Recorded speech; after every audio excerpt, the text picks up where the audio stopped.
Good words. How about some good words for a change? Thank you. All right, everybody wants good words. And why is that? Because good is good. If they're not good words, it doesn't really lead to good things, does it? Good thoughts, good deeds, sort of in that causal kind of way. Geo1, linear,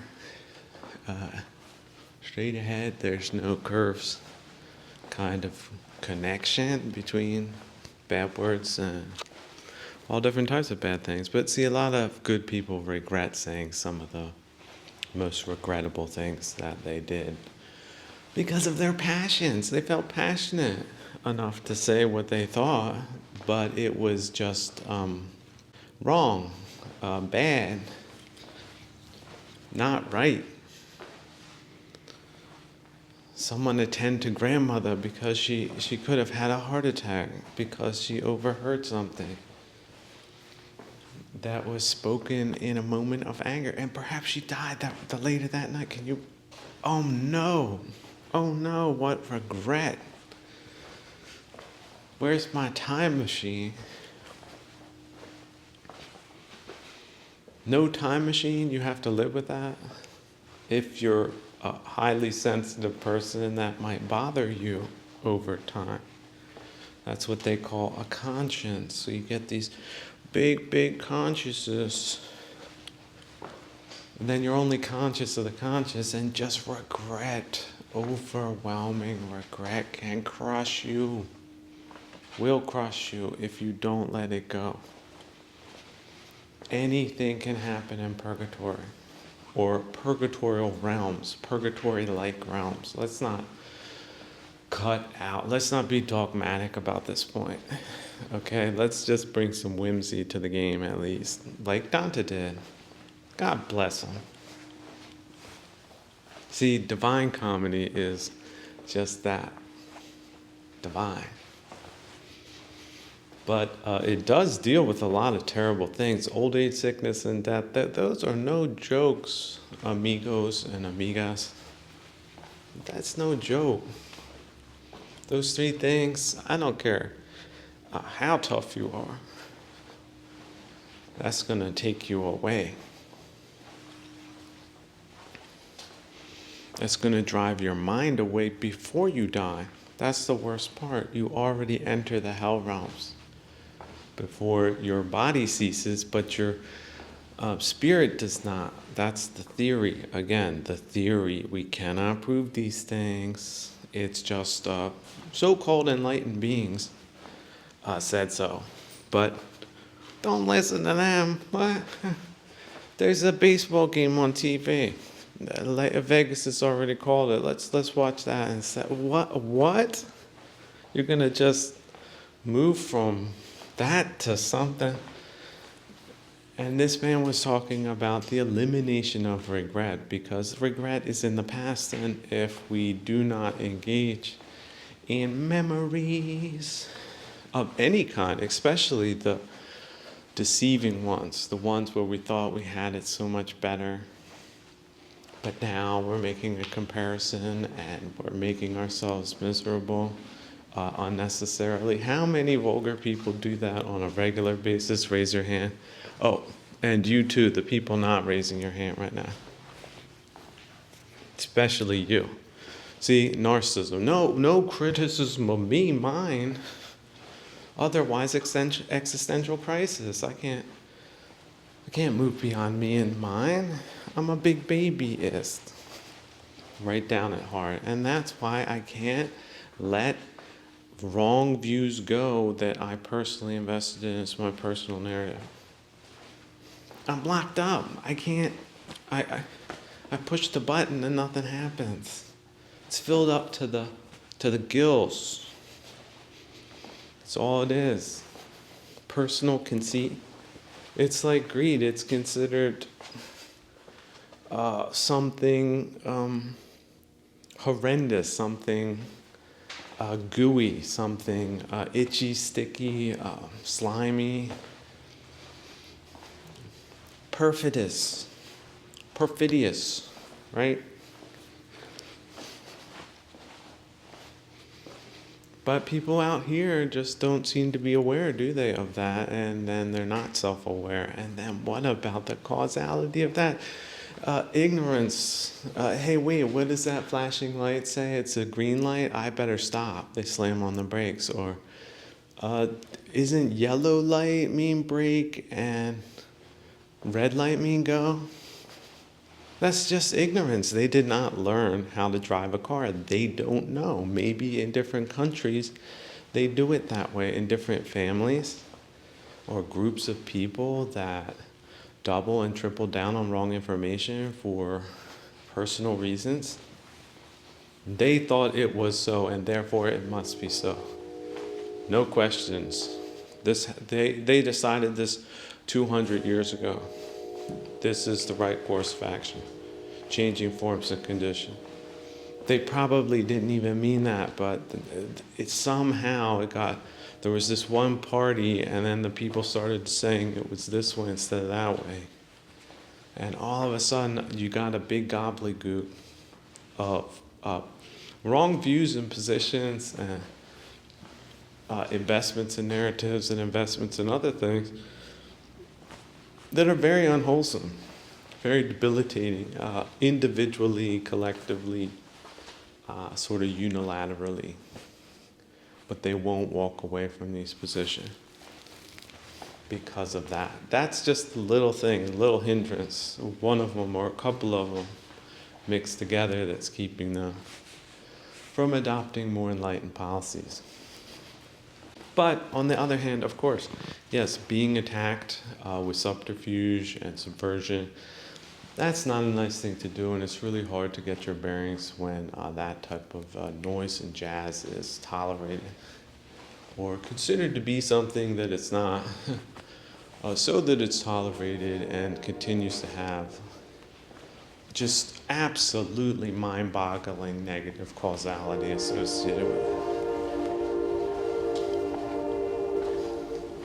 But the people that might have perpetrated it might have been greedy enough to do it, which would have been their reasoning, which we should not accept. Not because we want their stuff, we don't. We just want to be left in peace, do we not? Within a world system that can work so great and has for so many great people, so why should we throw that away for a few bad apples? And bad they are, these thoughts we have. They're bad. And we should let them go. They're not us. They're not me. They're not mine. They're not you. They're not yours. It's you woke up this morning, you took a shower. You're not the same funky person that you were before you did that. You're not. You've transformed. You've engaged in psychological hygiene, psychologically hygienic measures to clear your mind from kilesas. That's the word that you might not know at this time. But that's ignorance, isn't it? That's what keeps people from doing the right thing in many cases. Now, in loving, deeply loving and committed and honorable high families, they have a tender, loving care for each other, and so they share such things that aren't just for any old company of people necessarily, in order that most people have the best kinds of lives that they can. And this word was taken to mean religion at some point. And then people politicized that. I'm not getting anything out of that, so F it. You know? Kind of just vulgar attitude. So, look, these things many times have been in many places unavoidable, led to unavoidable conflict. But that was those times and those places were very unskillful, both on behalf of the people that didn't shut underhanded methods down, as well as the people that perpetrated them.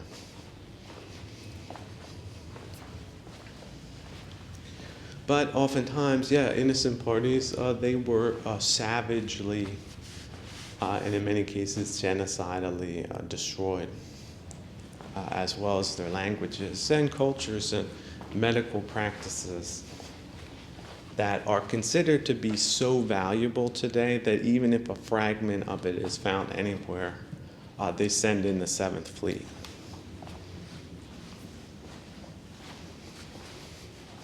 And there's just nothing moving nowhere until something decides otherwise. Some type of, again, metaphor. You have to take executive authority sometimes to reestablish orderly, wholesome working conditions, but not with just anyone, right? Good people, but finally, it's just you. So good people can turn bad, and sometimes they're not there. That doesn't mean you should stop doing the good thing. The good thing is getting through this dimension without ending up in the hell realms. That is very good work. That really is. That's something that nobody disputes except some very vulgar, misguided, ignorant people. But when haven't they existed in purgatory? In small or large numbers? Or does that matter? Shouldn't you have some strictures on who you associate with and why?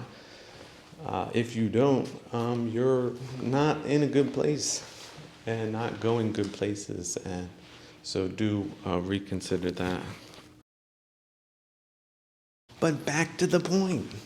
The point was good words. And so sometimes it's hard enough to get through the kilesas that you're hindered from speaking good words because you're sort of hindered from finding the good things, which it's very easy to discuss good things when you're surrounded by good things, but it's sort of academic when there's not even a single solitary fragment of a good thing in your vicinity, or has been for a long time in some cases, just due to random forms of conditions, or changing forms and conditions, right?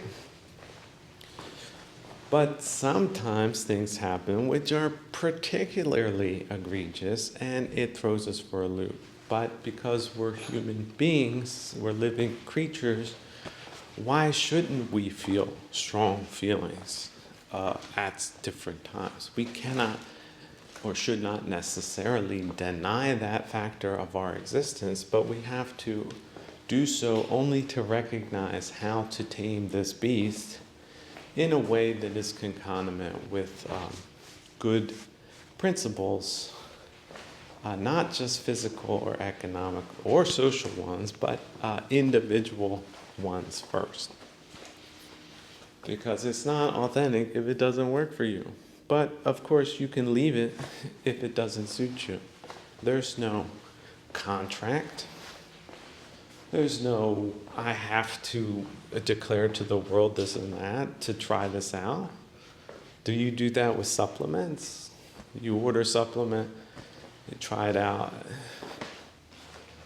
Did you have to ask somebody first if you could do that kind of practice? It might not work for you. If that's the case, stop doing it. It might not be the intended practice. It might just be what you delusionally came up with, because that's a factor. But knowing that factor, it does help with adjustments, especially if you have a fated self that doesn't hinder that process from happening. You used to do this and that thing, you don't do that anymore. You used to get angry about, I don't know, volcanoes going off every 3 years because look at that pollution. But then you were at one day, just a lightning flash hit some tree really close to you, split it straight down from top to bottom, and flames gushed out. It was something out of a cartoon, but real.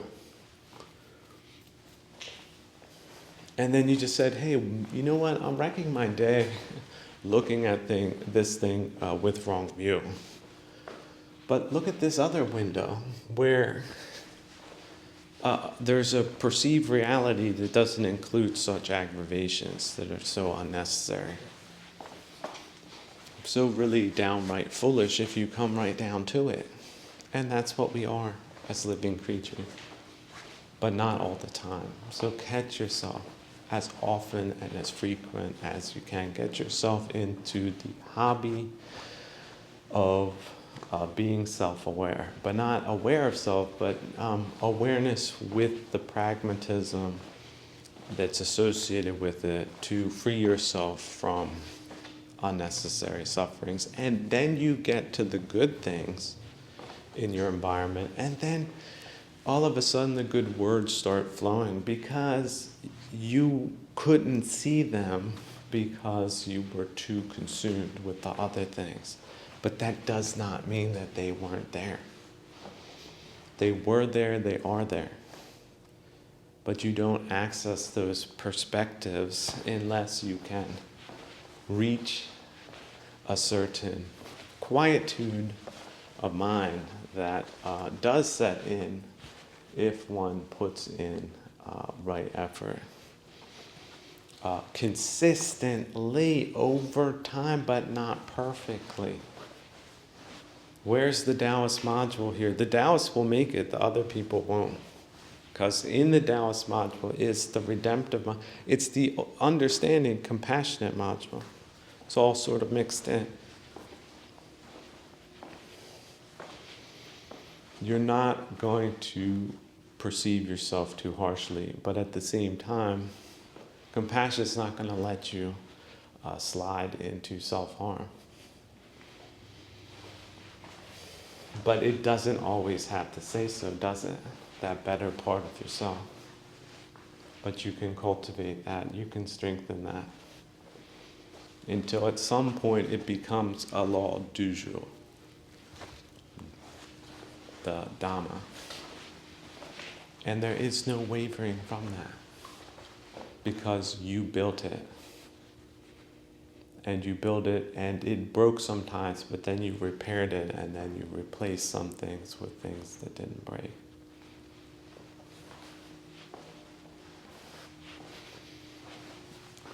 And that's what you take into the bardos. So as far as the comedy routine again, how about, we've heard of flood index, how about the foolish index? You know, the foolish index has risen from 50% to 85%. Watch yourself out there on them street. That foolish index, that's way worse than a hurricane. And people be running around with a foolish index at 85 right now. Be careful out there. And you could have the news reporters that say with an umbrella, it's on fire or something. His trench coat is half burnt with an iron, and half his face is shaved or something like that. Let people know. It has that foolish index risen. We want to know, but let's keep it down to zero if we can. Take cover, people. That foolish index, it can always go up. How about that? The foolish fashion show. Like, what is the foolish fashion of this year? And oh wait, they are the ones that have taken over fashion right now. So take a look. That's the foolish fashion for foolish people that just cared about money. And this is what you get: a total inversion, a total flip, a total and utter disdainful display based on money. You know, those factories full of slaves that somebody cashes out at the top, and that's what they put their money on. Backing the wrong horses in the right places. Money, you love it. That's what it got you. So who got played in purgatory? Was it the devil's bad people that were greedy as the dirtiest slop hogs and the human equivalent? And what becomes of them? Even bad people know. But they didn't. Look at them. So that foolish index, a bunch of other things. It would be nice to have those warnings, wouldn't it? How about this one? There's a weather front developing from the north. It's an alternative history kind of cold front. You're going to be freezing your butts off with the newest nonsense that these people have been emotionalized into believing. Oh my God. Search some warm territory. Dress warmly. You're going to freeze to death out there. They all learned it at once. It's a catastrophe. This is Steve the Weatherman letting you know. Thanks for listening. Bye. All true scientists love the truth. But what is the truth? What if we can be untruthful with ourselves? What if psychology can get in the way? But on the other hand, if we look to the good for a second, because that's where things are so much more fruitful, we can agree that truthfulness in psychological matters is as important as your ability to use precise measuring instruments or not based on your technique. And if you're wobbling and you're gripping it wrong, you could think you're getting accurate readings about your psychological constellation, but you could also be in denial or deceiving yourself in some way. And that's why you're not changing. And that's why you feel stuck. And that's why just look at your own paper of variable neuroses. That's why. Smart, highly sensitive people can make the wrongest of mistakes in not cultivating and curating what they spend their time with or what not. And in fact, not spending your time with anything is so much more preferable than interacting with aggravating things. You can develop that practice and not see any wrong in it. In fact, see a lot right with it because it sort of purifies the air in your 1 meter monastery, but also makes it warm and compassionate and as loving as you want it to be without attachments. Because, oh wait, there was an earthquake yesterday. Let me look back. Where was I living? Oh, there's nothing there. Or it burnt down, or it got wrecked, or it got trashed, or there was a volcano. That's dramatic. I recommend everyone search out the footage for volcanic activity and normal life before it happened, and then what it looked like within a few minutes or hours or days. That kind of dramatic change. It's in the natural world, and it can be in the psychological world as well. But instead of people being burnt alive and not moving and not being aware, you give them skills to act appropriately under whatever changing forms and conditions they might be involved with. And this could have a social character. There's many social variables. You were in a place that was super civilized and free and happy and dynamic and profitable. And that made people jealous. They came in, decided to do some kind of hostile takeover. So, from tomorrow to the next day, the culture stinks. People aren't getting paid right, and yet people are leveraged economically, so they get to watch that play out over their lifetimes.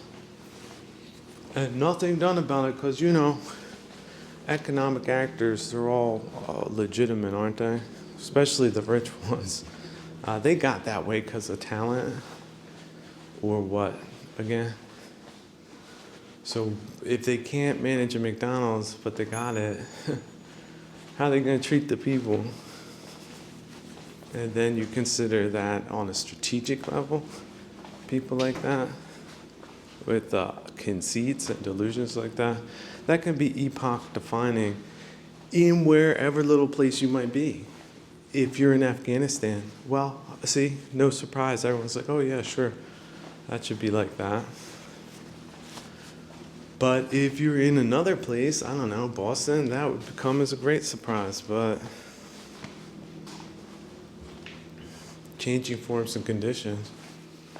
Yeah, if you are good, people are jealous. They're envious and they want what you have. That's the vulgarity that we're dealing with.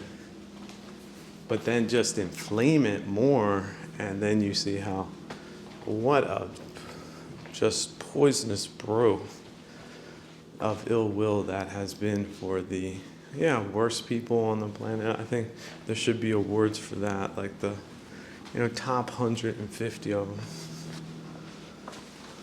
But not just for blatant criminal deeds, but maybe just misguided strategic or cultural initiatives.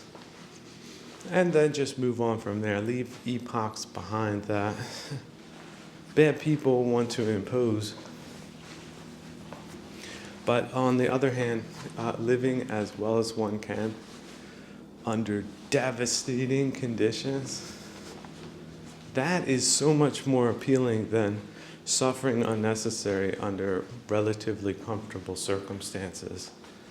With all the optionality in the world, because you're not jammed up psychologically about any old thing. The Serenity Prayer, the Eckhart module,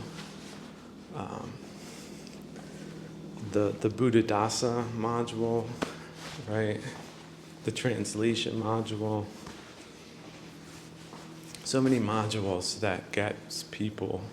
Oh, that penicillin module. That was probably, again, 3 Nobel Prizes. I guess it would be ridiculous to give them to myself just because I don't need them.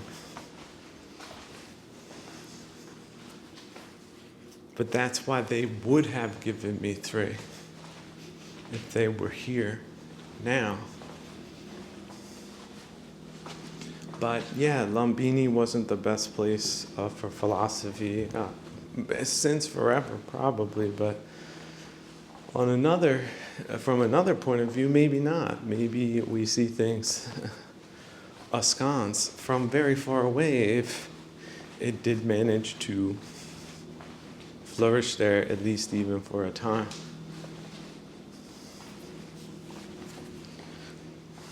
So I did hear one person say, isn't it the holy planet of purgatory? Isn't that a poetic way of putting it, instead of just awfulizing the bad parts? That if the truth be told, if they weren't there, this dimension would not be challenging. It would be a cakewalk. And everyone would get the automatic kinds of rewards that they deserve, but that's not really what the delusionality aspect of this realm brings to the game. That is really what does people in that are not good. But like I said, if we take basic human compassion for the human animal, the mammalian creatures that we are, then we can say that many people failed because they were misguided or had the wrong information. That's it. And if people are delivered wrong information intentionally, as if there's no downsides, there's just upsides that have to do with moral argumentation that does not back itself up. From a man on the street perspective, i.e. journalism, that isn't completely wonky, doesn't back it up. But where are those journalists that would let people know that if they took them out or co-opted them, brought them into their point of view? But look, I'm not saying that happened today or where I am. I'm just saying in the world it's been known to happen. I heard the other day the Houthis, they're having a hell of a problem with what I just described. Hell of a problem. Or did. Back in the 70s maybe? Who knows? You know? Were you there?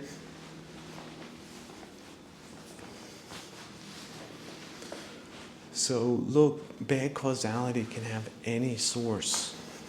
But if we look to the individual, if we are masters of peace, not just war, we have to individually fight and or eliminate, at least reduce the kalesis within ourselves, because civilization is a team effort.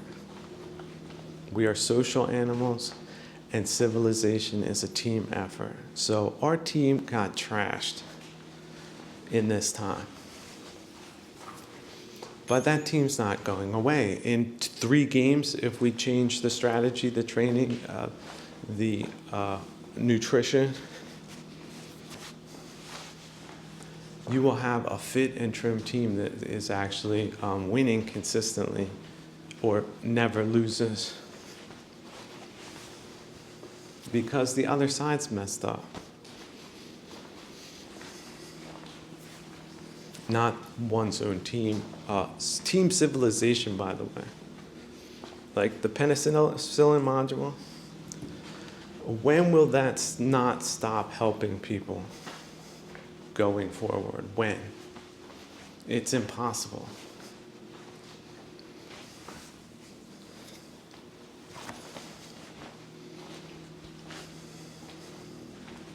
But yeah, there's always a bunch of really vulgar, stupid people standing in the way of systems that were defuncted on an institutional level. And not just that. But that does not mean that the achievements, especially in the areas of philosophy or the arts or sciences, is not so impactfully forever relevant to be referenced as the good going forward. So anyway, what someone wrote in, like, modules, I keep hearing modules. Is the human being a spaceship? Let me know, thanks. Well, that's a great way of looking at it. But you need to have working modules, and sometimes if you get hit by an asteroid called Space Stuka, oh, look at that t-shirt, Space Stuka.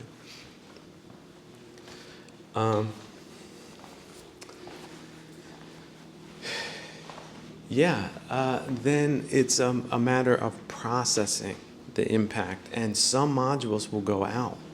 They will be disabled. But one module that's never failed was the Absurdist module. It never failed. Like, half the spaceship was ripped off. People were flying into space. Alarms, just, you ever see one of the, well, see, the movie hasn't been made yet. It's called Catastrophe. But just geometric, not like slime horror kind of way, but just geometric, sort of mathematical kinds of causalities that are just so nuanced as well. See, we like to over-dramatize things. Like, I'm flying with these choppers coming in the middle of the night, and things just start lighting up, kind of realities, versus the nuances of our everyday existence, the nuances of thought, the nuance of silence. So write that word down, and then again and again, fill the page with silence. If that's a beginning that can help you reestablish right view, which starts with nothing, which is the Eckhart module in a nutshell, but he isn't the only one. He's an adapter. it's plug and play kind of module. But certainly what he said was all certified and approved. Just like an industry stamp, if you see that, it's a trustable component. And as far as delusion goes, look, I was looking at the stars the other night, and I thought I was looking at the Big Dipper and how the handle sort of stretches out. But for some reason, due to semi-urban lighting conditions, and it being deep winter, that the fluorescence of the light made for some warpages, and it looked upside down. And I thought to my second, well, then there's the North Star, but I was looking to what turned out to be the east or south, which is the opposite direction of north, right? But this is nighttime conditions. This is low visibility. This is not your comfort zone kind of experience, but do you see how playfully experimental it is and compassionate, and how quick I was able to recover by just thinking, no, something is wrong, trusting my instinct. It's like, that can't be right. I question the delusionality. But it did gain a foothold as I began to rethink the world, the compass of my mind, all of the heavenly celestial directions. So here at this moment, you can bow north, east, south, west. Reorient yourself to the heavenly directions, because you could be mistaken. It's about recalibrating. Like an internal clock, you're recalibrating the heavenly direction, so you have at least some real bearing with the universe, a bridge to the astronomy module.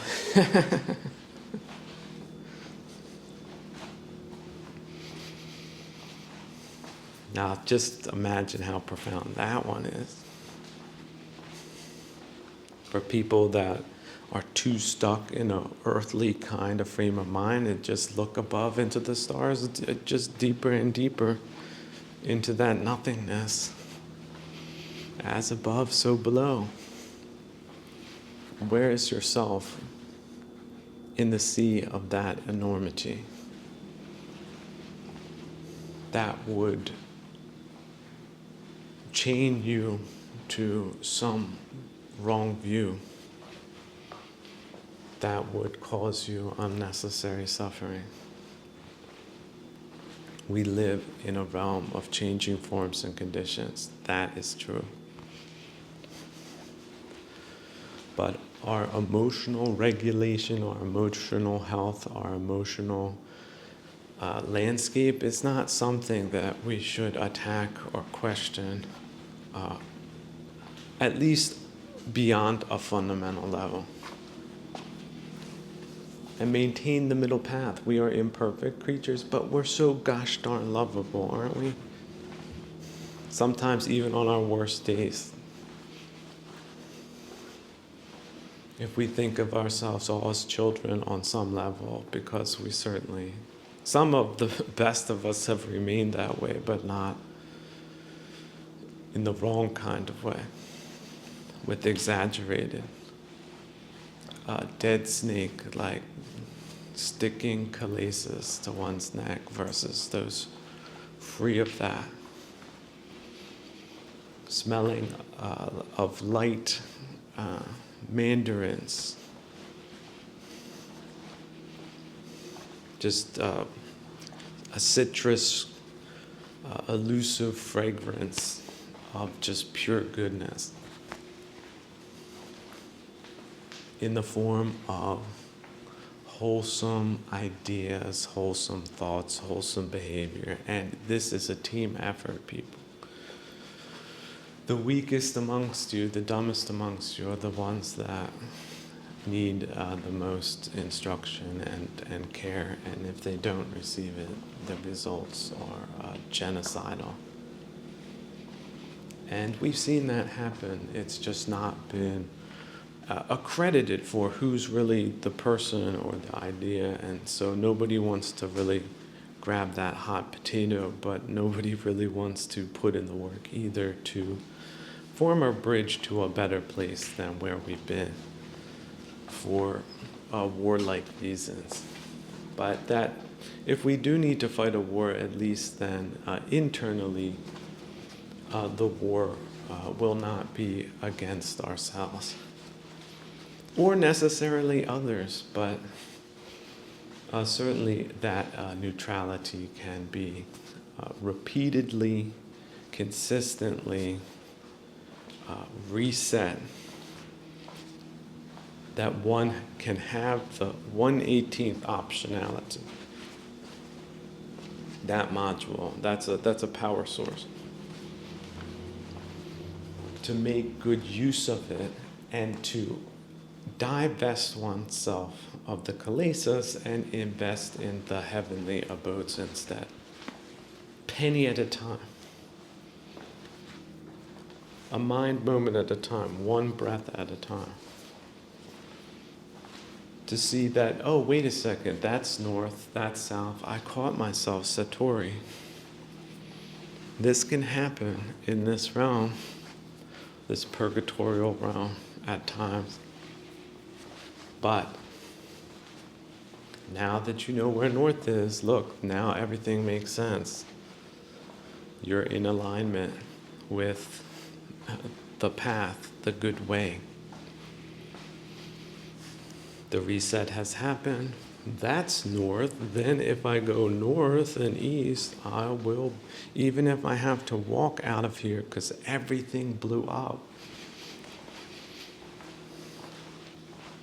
There was an earthquake.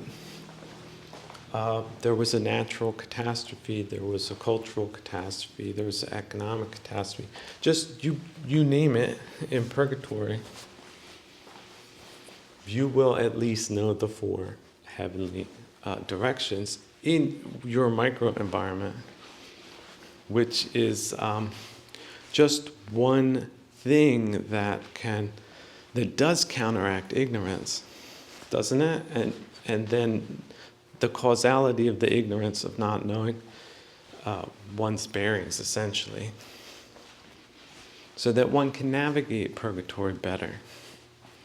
Not having too high expectations, but then again, not letting oneself be rickrolled over with a bunch of hot nonsense that is transparently bogus, and the results prove it.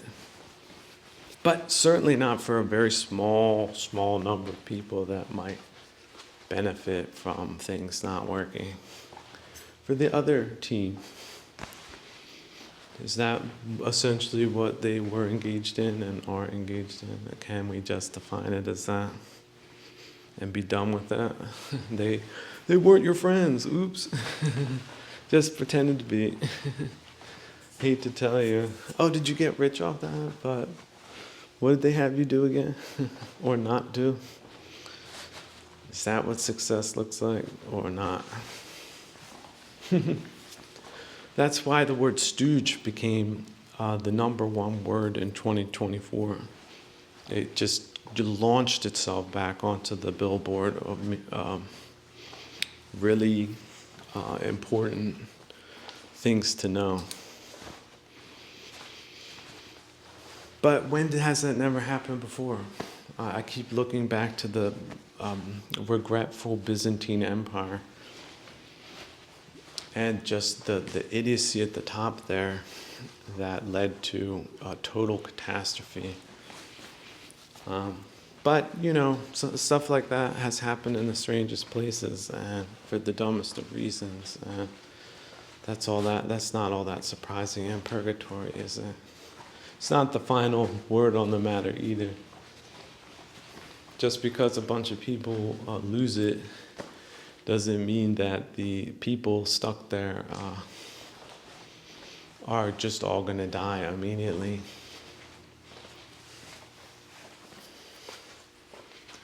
But it is a terrible process that is unleashed. And nobody knows where it goes when you have so much ill will in the world. If you look at Central Asia as the prime example of that, where there was once an illustrious civilization, world renowned, that was trampled into sand.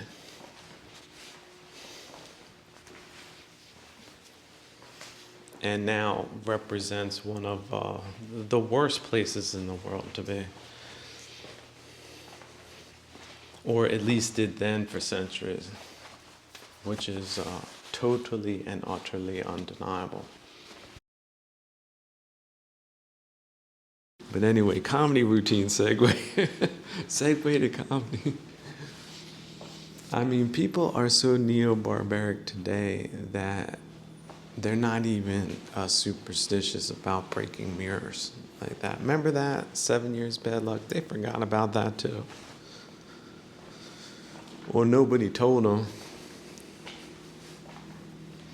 But just think how frivolous that is versus insulting or hindering good people in terms of bad luck that is. That they also don't have any regard for or indeed are proud of themselves in a radical class, cultural, revolutionary kind of way that's very misguided and very injurious to real culture and venerable people, and has a track record that's, again, undeniable outside of an alternative history that they're hypnotized into, apparently, or emotionalized into, or bullied into, group bullying. We have decided history means this, and anybody that's up mess and wow, they're terrible. And yet we're talking about pseudo-intellectuals that have a politicized agenda that is very bad causally. Just doesn't matter, group A, group B, group A doing it to group B, B doing it to C. The results are not known to be good. Hence any type of pretense that that's cultural work, it's not. It's the opposite of that, anti-cultural, right? Countercultural, that was sort of a euphemism, anti-cultural activities of questionable legitimacy or funding, or wait, let's make the plumbing worse so the whole building stops up, and then it's not such a great building anymore, is it? But no one in the building would want that to happen, but people from outside that want to just have a better view and no building, they might do something like that. Do we have now a failed globalization we're living in, just the waking up like minute by minute to how terrible of a mistake that was? With utopianistic, mesmerized people overlooking the facts on the ground in some kind of hermetically sealed bubble of classist dupes and ringmasters and circus pony whippists. How could they be so deluded all at the same time? Isn't that a strange thing? They don't know basics anymore. Wait, let me feel that. Oh my, I have something here. I guess I know what sex I am. I can classify animals, just not human beings. Right? So we live in a wonka-donk, ding-dong kind of atmosphere. At least we did in 2024. I mean, that was a long time ago, hopefully, for the people listening to this. Long time ago in the bad old dumb days where people couldn't put two and two together because of raisins. But why are they driving the bus? off a cliff that we're all on. If this is team civilization, I don't know. But I do think it's going to be considered some kind of anomaly before some type of, let's say, stably strategic situation is reestablished that is good for all parties involved, just not for the bad ones. Their business model, like Crassus and being the fire department, that was just it had bad causality to it. And who got rich? He did. That was it. And his goons. So if we take that as a model that could be repeated in 1,000 different ways and express itself in 1,000 different ways, then yeah, we can just say, no, we know you're a big babyist. You really are convinced you're the best thing since miso soup or something, but that's just bad for most people. And so, because civilization requires a team effort, that's not allowed. It's against the law, bro. Or broettes and friends and everything else. So, don't need your business model, kind of straight up and down. That's the way it's got to be. If you don't have that, you don't have the foundation for civilization. And many civilizations got these questions very wrong, and they all went extinct. They went the way of the dodo bird. And we know this because archaeology is a thing. We didn't really know this in the 19th century. Not many people did. I mean, professors did, at least good ones at the time.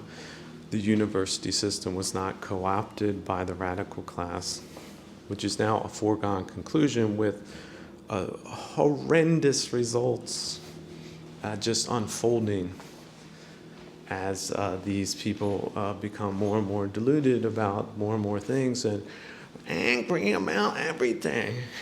So, but, it's not good for others. That was the point. But from the standpoint of compassion, it's not good for the individual practitioner of misguided things like that. So that's where this sort of comes in. Like, hey, look, if you were subjected to that, there's a way out.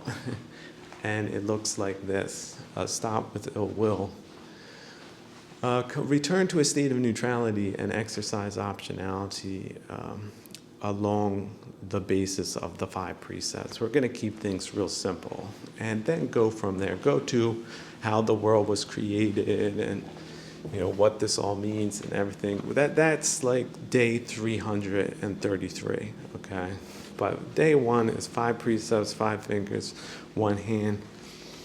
I'll start with that, and lifelong it's going to be slowly building on top of that like Legos. And your Legos will look great. They will be clean. You will have them organized. But it might not be on a grand scale. It might just be your 1 meter monastery. But that's good enough, right? Do you need to have your Legos in the park? What about at City Hall? Or they're very contented to be right in the 1 meter monastery if that's what you have there. If you don't, that's fine too. You might have a deck of playing cards that someone threw out of a window to beam you with it, but they missed, and you thought it was some piece of marble from the nearby quarry. But no, it turns out to be a fresh pack of bicycle playing cards in a very kind of, it's not one of the editions you find anywhere. In fact, I've never found it again. And then you're sort of playing with those that evening and thinking how strange the universe is and how generous some misdeeds are. In fact, were they misdeeds, or was it just some kind of cosmic occurrence from which you gained insight and some amusement? that really did not affect you at all, finally, because where's the ill will? It's not that, wait, let me check. Is it there? No, in fact, there's a belly laugh. Oh, it's starting to, again, another laugh. How crazy purgatory is, right? Or can be. And how appearances can be deceiving. I thought this was some insult. Well, no. First off, how about this in the car? There was just a big fight, and somebody lost their mind, and they threw a deck of playing cards and flew out the window. Nobody even saw you were there, because essentially you could have been a ghost. But you perceived it at the time, and they, of course, are in their own samsaric kind of vehicle, aren't they? So they are going to their place, says. And there you are, grinning like the Cheshire Cat, flipping cards. Here is a thought exercise. Change how you think. Change how you're seeing things. This is just for 5 minutes. Change the whys, change the hows. Do it with no self. To approach it like you would a theatrical character that you admire and wish had as much courage as they do. But because you can imagine this character in a way that is commensurate with your taste and perhaps achievability, maybe you don't have to make it such an outlandish character that you could never be. Just one that thinks differently than you do right now, because it's not you, it's not yours. It's a thought exercise. Change the way you think. Just because you can. Not because the way you were thinking about things was necessarily wrong. It's just, why not exercise optionality right now, right here? Bring it to right here, not the future, not the past. Not what if, not a fear, not ill will, not desire, not anything.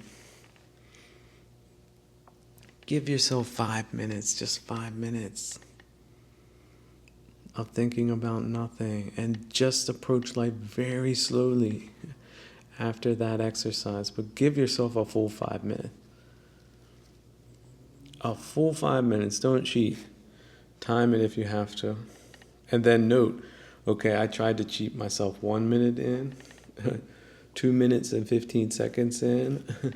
Just as a small, it's like a sampling the water of a river as a specialist in microbiology. Oh, today there's a lot of agitation in this here thought stream. And there's a lot of gunk in it. Look at this. Did someone throw an old tire off the bridge? What? Where's this particulate matter coming from? All this burnt rubber. My God, it's disgusting.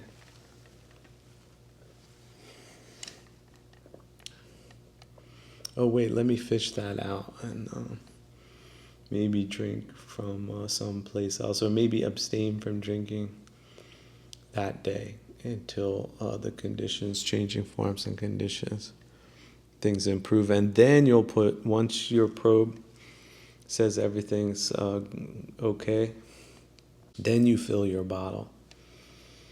And maybe a couple of other ones that you brought, but not too much. And then you store that and use that instead.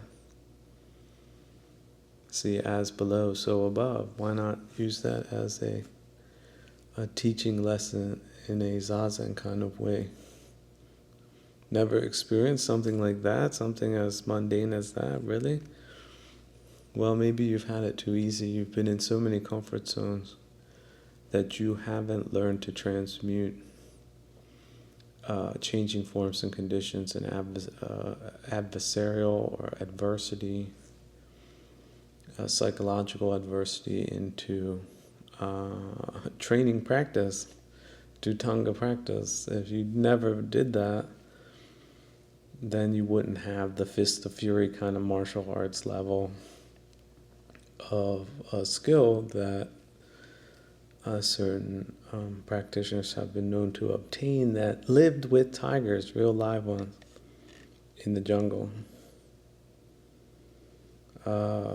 as if with their neighbors. And some of them didn't make it, but most of them did.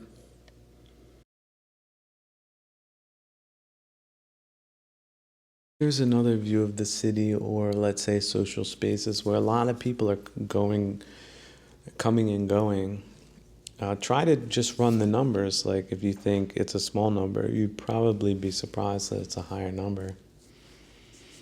Again, thousands of people per day. Well, that just again leads to it's a ballet of movement. It's a samsaric tornado. And it has a rhythm and a crescendo. Most people are out and about, right? Between certain hours based on certain worldly forms and conditions. And then you can see the humdrum of samsara at its highest moments, and then just what type of craziness transpires, what's left over, and then finally, what does it really matter that there's 5 pieces of litter that can easily be put in the trash can, just like littering thoughts can be plucked out of the corners of your mind and also discarded. And then were they ever there? No, probably will never be the same type of trash in the same type of place that you found it on that day, but it's possible it could be repeat offenders. People throwing straws. I mean, straws are easy to lose, and so there you'll see them. You can see how most people make mistakes. People just losing their mind with anger. People being persuaded to get into just horrible relationships that debilitate them for the rest of their lives. Masochistic, misguided misadventures that they feel they must continue because their whopper-like selves have created a shadoic barrier between them and the truth that they feel would kill them on some existential level, some socially existential level. The jury of their mind won't let them do it. No, that would be wrong. And so their cowardice keeps them bound to samsara.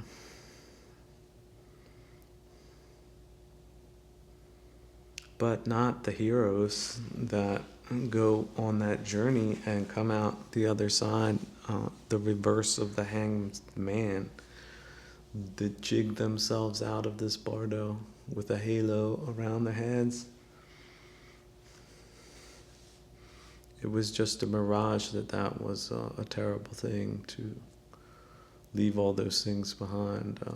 Essentially, you get enlightenment instead. What a relief. Oh, let me just think back 5 minutes. Oh, what a relief to not have that unnecessarily bothering me.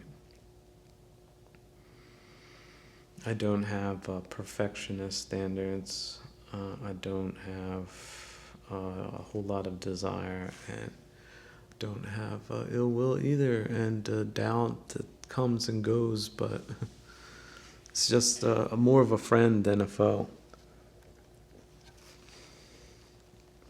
A playful game of tish tennis or ping pong, and that's about it. And then when you put down the paddles, it doesn't matter if he grand slams, spikes the ball in your direction and at 100 miles an hour and does the victory funky chicken.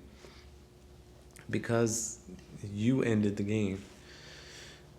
And you did it on your terms, and you knew he would never stop anyway. Doubt never stops. There's no end to it. It says, oh, I doubt this, I doubt that. I'm an atheist schmuck. I'm not a mensch. A mensch will walk away from that ping pong table with head held high, having enjoyed the doubt a little bit, but not letting it become the chief contender in life. Because what could you fit in your head, the size, not even the size of a thimble, when taken to universal kinds of measures? Just looking out on a starry night, what does it matter what you know or don't or doubt?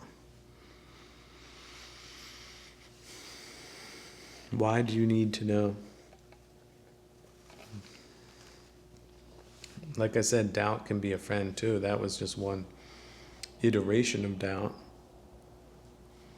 But doubt can be more friendly. Like when you doubt unwholesome things, like, I doubt this is good for me, but doesn't it seem compelling? That right there, you're using the jujitsu of doubt then in your favor. And you're ripping the joints out of the thing that would have thrown you for a loop. Well, it's true. She has big mammaries and some curvaceous parts, but is that going to lead to a good place, or or is this something she's in the habit of doing and it really doesn't mean a damn thing? I seem to see you hit the D button and you save yourself from total and utter tomfoolery. That's your friend. That's your friend in that moment. But not all the time. When it starts doubting Dhamma, that's when you gotta put the phone down. Someone wrote in and said, well, why are you trying to take credit for all this? Because everybody knew about this anyway. And I was like, whoa, really? Okay. If so, I didn't know about it. That's why I tried to make it as approachable as possible without any self at all. Just pure beauty, just pure freedom, just pure liberation. For its own sake, that if it helps anyone, anywhere, at any time, I know that based on karma, that will be attributed to me. But by divine judgment and not false appearances, not this worldly realm. So there can be misunderstandings, but there can also be the cessation of that. See, suffering doesn't really cover that nuanced kind of thing, but kilesas of all kinds, just slicing them up. Slicing them off as they arise, and they don't get any foothold into you. And yet you can still acknowledge every aspect of a Taoist understanding of the human being and be so compassionate, as if a force of nature, a kami of compassion, beyond all rational thought. That authenticity, that sincerity, it's so unmistakable, it's so real, that once you even have just a glimpse into that world, you just never let it go.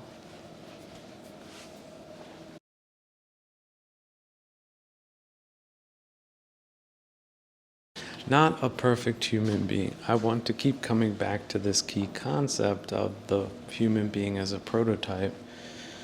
And you're just in this experiment called life sometimes, and you, because of rapidly changing forms and conditions, it's always good to adapt, if one should, to changing forms and conditions with pure neutrality in some cases, such as when one is born into an epoch of fools. But when was that not the case? I mean, the Mediterranean has had terrible years and decades because of just the malarkey in the area. Terrible malarkey with terrible consequences. And I do think that was sort of a nexus between East and West that showed a thirst for good things, but not a capacity for them. Except in despotism, which again is a minority interest in the extreme. So, me not having profited one penny by that theory, for which I have been called every name in the book, and yet it's just resoundingly true. It's unbelievable. It's like trumpets blaring with polished brass and a conductor and the right symphonic. It's just like a jackhammer smashing everything they said about me to bits and pieces. But I never took that seriously in the first place. And if you fade self, like you become a foundational practitioner of such a thing, it really is sort of true on a level that a Paduj might not want to admit for whatever reason, maybe some kind of delusion. But that lived reality, that is what is meaningful and real. And don't kid yourself if you're not there yet. Don't mislead people. Oh yeah, of course you can achieve it. Look, there might be mitigating circumstances. It could be that no, it is not granted to you to be enlightened in this lifetime. That is a core doctrine. But you can get a little bit closer. The 5 minutes that you came along with me, you're much further than should you have never heard even one syllable, something that made you just angry for days, but still you continued to listen and then got such insight that you would curse me.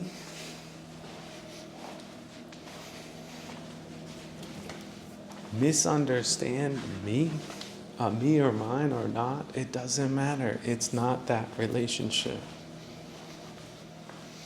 It is the civilizational team effort that we all require to be civilized, to live in a civilized society, the recognition of that principle, and the full and total acceptance of it.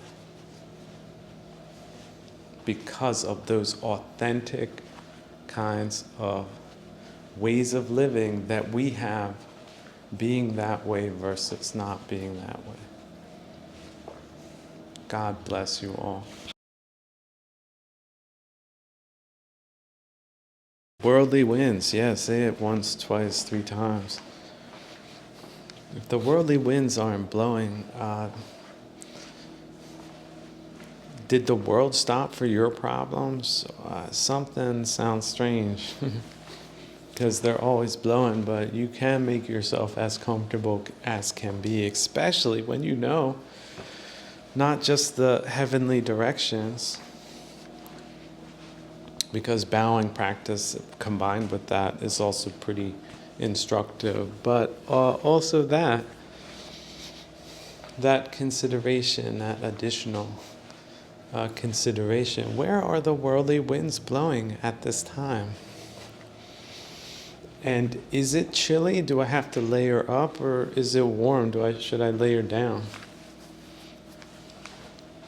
Is the temperature very hot? Well, you should be dressed differently and equipped differently than if it's very cold.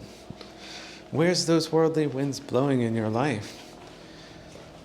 Because as a sailor, talking shop with someone who knows about the worldly winds is a lot different than just complete ignoramuses, otherwise referred to euphemistically as padujas or patuginas, to be quite correct, going back 2,600 years. So don't blame me. I'm not rude. It's this world that's rude and the worldlings in it. Is that not so? Let's give credit where credit is due. And many times we play that role. So it's not like we're saying we didn't start off that way. Buddha didn't start off that way. He was not the final product before that transition happened. That's why his transition is so transitional, should you understand it that way and not as big God up in sky, forgive everything, and someone light a candle. Oh, I thought you were born Buddhist. They say, oh yeah, that I was born Buddhist. It's like, what? Probably better you weren't.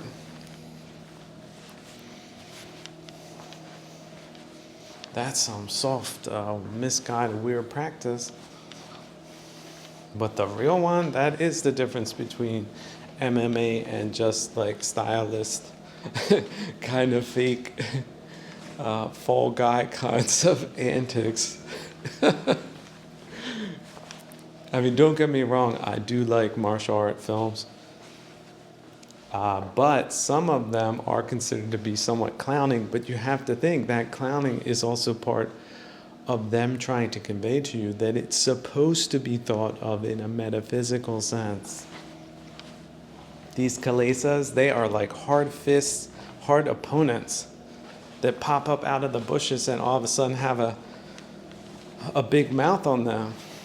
They're saying different, it almost sounds like poetical rap that they're coming at you with, and they're just straight up saying they're going to kick your butt. You wanted to stop smoking? That opponent that shows up with his gang outside the city limits is buff. He was just looking for you.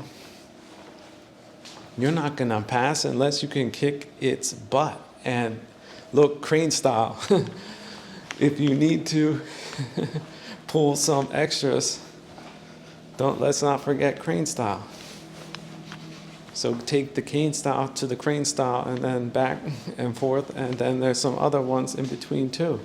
But that's what you might have to learn to get past your own kilesas, your own karma, past lives, randomness, and so on and so forth. Pure neutrality, no personalization at all, but day by day, breath by breath, 1/18th kind of step-by-step orientation to less aggravation and more optionality and perspectionism, so that we can form with our little mammalian hands these clay figures and habits and other things that are more wholesome than the shards of glass that we were stabbing ourselves with. And really no one else. See, that's what radical personal responsibility will get you. Yeah, who was doing it? Yeah, you were doing it. Like I said, everyone's like, well, you're for the sword of Buddha died, so you're crazy because people have been losing all this weight. Look, I have never said that anything but the middle path is the goal. So they stop eating completely. That's on them. And it is a decision. And it's a decision that the Buddha himself had to come to terms with, and he chose the middle path.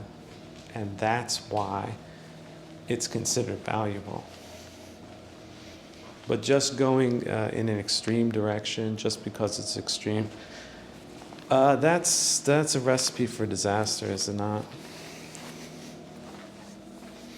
So you have these people who think they know things better than they do, and they just keep projecting their own misalignment to genius, insight, wisdom. And they also want to personalize it, which is vulgar, but it's understandable, but it's not the truth. But what is true is causality. That is true, but it is much more complex and nuanced than we were led to believe up until just 5 minutes ago. But now, it's a whole new world of nuance. Now, some people overdo that too. They're so religious that they cast aspersions on other fallible human beings that are so heroic that they are considered exemplary. And yet they still have their problems because they're playing some kind of one-up, I'm better than you game. Look at me. I'm more accomplished. I can play the violin better than that person can. There's a little bit of that, but that's very childish and vulgar and certainly not enlightened, is it not? But what is enlightened, mudita, that vicarious joy, that's the real pay dirt. Everyone says they have a gold mountain. I have mudita. So what do they have? Oh, he's just saying that. I'm just saying that? Why would I say that? I don't even know your case. Don't want to know your business. No. Keep your business to yourself. Don't want to know. You did this, you did. Don't want to know. You keep that business to yourself. My own business, it's very uncomplicated. The schedule is pretty wide open for good things, and there's not even a minute on my own part that is ascribed to any of the kilesas. But look, those worldly winds, they do sometimes blow, but do you want to talk to a sailor that has been through storms or one that has not? Someone who's not going to lie to you with or present some type of shiny perfection, but is quite honest about how purgatory can be. Doesn't gloss that part over at all, accepts it, but only to a point. That type of person, oh no. That person is not welcome in these places because they aren't considered good enough for who? So how did they punish others that think that way?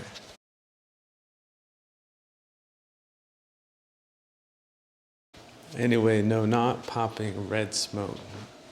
That would be popping blue, like royal blue smoke. Dark, but still with a light element to it. So if the sun hits it, or if it's a very bright background, that it is discernible and easy to spot because of the color contrast. So popping that blue smoke. Isn't that why they called him the Tathagata? Translates sort of into here today, gone tomorrow. So that it does leave that optionality if that's what has to be, but life is exactly that way, as is death, which is undeniable.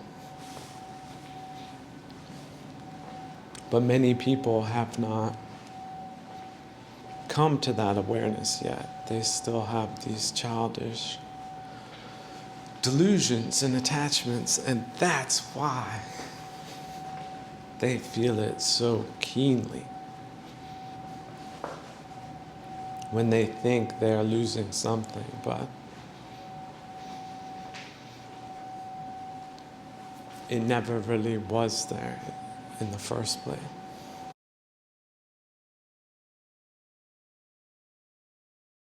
Someone wrote in and asked, could you please read something from Digha Nikaya?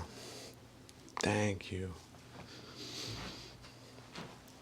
Well, usually I don't take requests, but there's this excellent book by Marcus Borg called Jesus and Buddha, The Parallel Sayings. Introduction by Jack Kornfield, which is also excellent. And there's this one on page 197, my edition. Digha Nikaya 1338. It might be said that a man, on being asked the way, might be confused or perplexed. But I know Brahma and the world of Brahma, and the way to the world of Brahma, and the path of practice whereby the world of Brahma may be gained. Amen. Isn't that one hell of a saying? So, yeah, the Buddha and the practice, it doesn't just promise, it does deliver.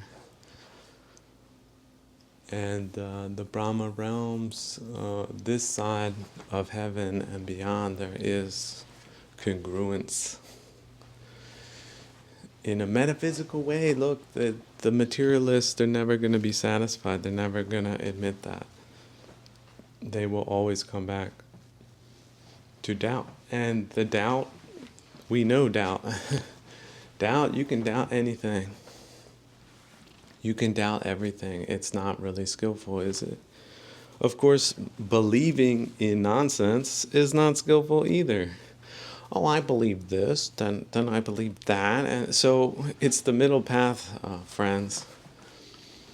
But doubting Brahma is not that clever, is it? What do you get in return?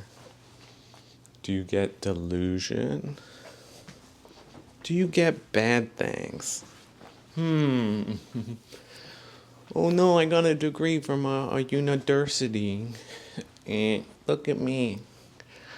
I had to do that. I had to get the only way I could get that was by saying it. No, it's Sec Buddhism. So who's clever now, suckers? Wah wah wah wah wah. Right? My next comedy film, just 3 hours of people bawling at Sec Buddhists and their conceits and their doubts and their quibblings and Machiavellian power grabs and just the big boom bah kind of cymbal crashing comedy that they perpetuate at this time. But 2,600 years ago, they were all over the place. All over the place, like a plague of locusts. But that's not the way to the path to Brahma, is it? His place is a lot better and doesn't just have any old opinions or creatures there. But before you get there, there sure is a lot of them. Sure is a lot. Oh, what's this room? Oh, what? It's falling out of the ceiling. Oh, my goodness. Just leave. It's better to live in a tent, isn't it? But sometimes they're around us, right? This is, as Gurdjieff said, in a way, the holy planet purgatory. It's not a condemnation at all. It's an acceptance of a multifaceted kind of existence that doesn't just involve good things, that involves a lot of floundering at times, a lot of misperceptions, a lot of acrimony, a lot of, I want this right now. I have to have this right now. And this thing is just some illusion that we know, that Mara man, if you can want to call him a man, sometimes a woman, woo man, got lots of woo mans on his side. Yeah, where that leads to too, just dissatisfaction, disillusionment, questioning, wondering, dissatisfied this, dissatisfied that. How did it turn out to be this when I wanted that? And on through the maze of mirrors. But the path to Brahma, it's a noble high path and well worth the effort. Look at all the effort people put into the stupidest of things. But that, no, well, we should know that. We don't know that. Well, this world's imperfect. Just give up. Just, yeah, nothing makes sense. That's it. Doesn't make sense. I give up. Stamp out of the room, slam the door. Yeah, that's the Paduji Ding Dong world that the Buddha knew and is just everywhere today. Everywhere, absolutely everywhere, but not all places all the time. The few, the proud, the not so proud, the middle path people, yeah, they're going to make it. I love people that love bad weather because they're training. Look, if you can make the bad weather pleasurable through your equipment, your skill, that you can be at places that some people would consider to be miraculous for long periods of time because you've gained skillfulness, but you don't use that skillfulness for bad things. You use it for cultivation, for civilization, for society, good societies going forward, especially the 1 million that are just suffering immensely, but could be living under very healthy conditions so that their mind is very fit and their body too. It's sort of very congruent and natural, but it does require skill. You don't get there without dedicated right effort. And look, let's bring compassion into the equation. Some people can only bring 1 minute a day, 1/18th, that's the max. But they do have that, but they're ignorant of that, some of them. So telling them that helps them immensely over even a very short period of time. The next minute goes from this was dramatic to this does not matter at all. There's nothing rational about it. It's very irrational. So there's two components of it. There's the irrationality itself, and then there is the reaction to that dear brothers and sisters, is just irrational too. With wrong view, that we become self-attached to, or the self attaches to it, but that is not something we need to over-invest in. In fact, we're divesting ourselves from such things because they are not profitable.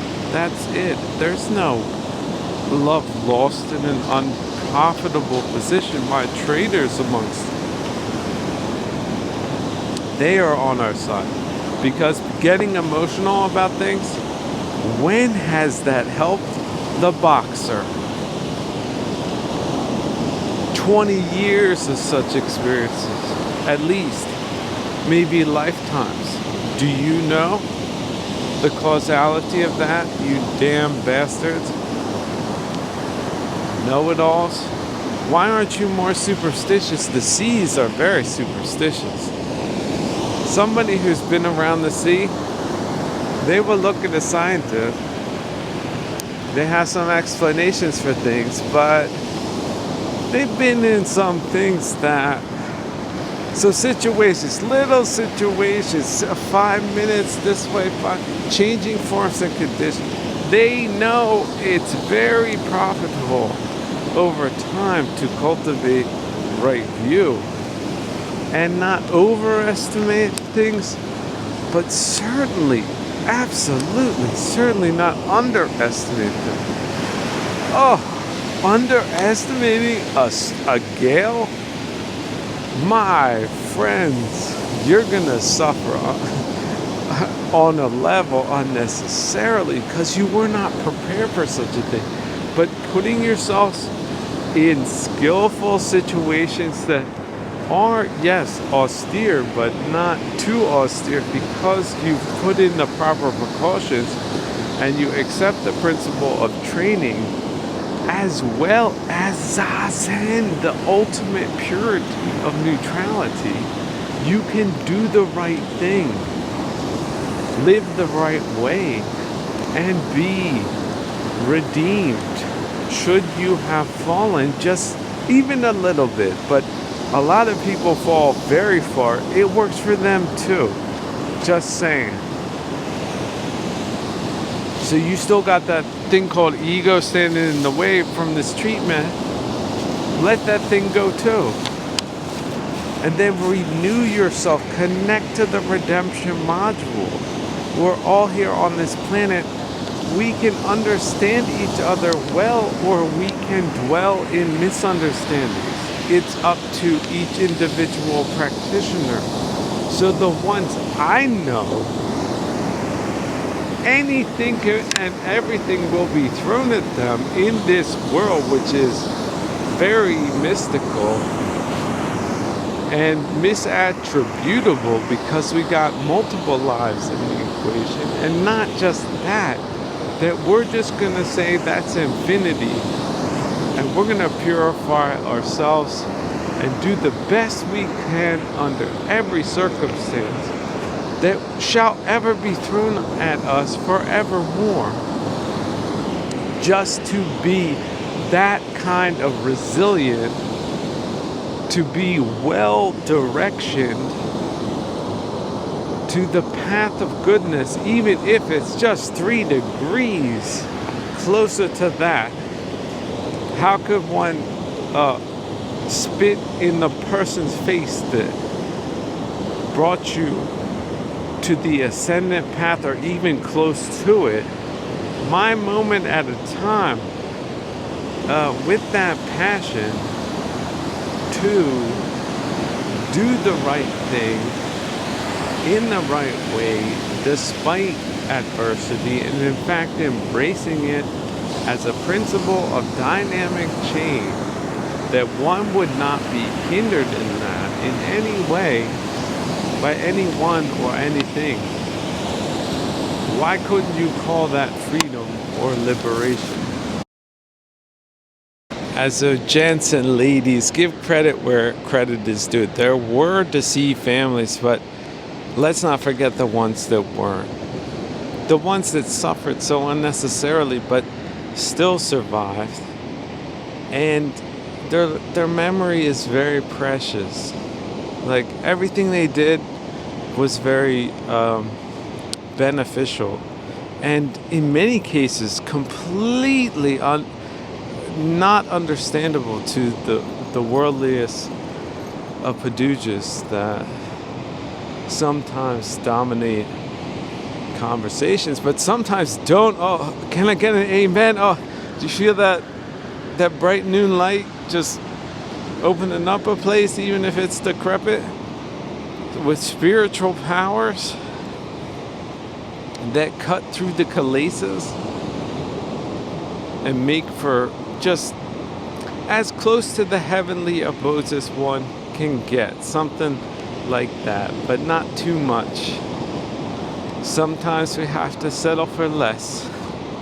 But despite the disdain, the hatred, the unnecessary suffering that one produced in one's time, that those that weathered those storms that changed their compass, the entire compass and orientation of their life from time to time, they made all the difference. You make all the difference. Please do that for you and everyone else. Thank you so much. Amen.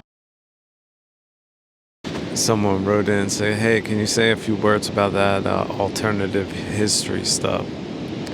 Thank you.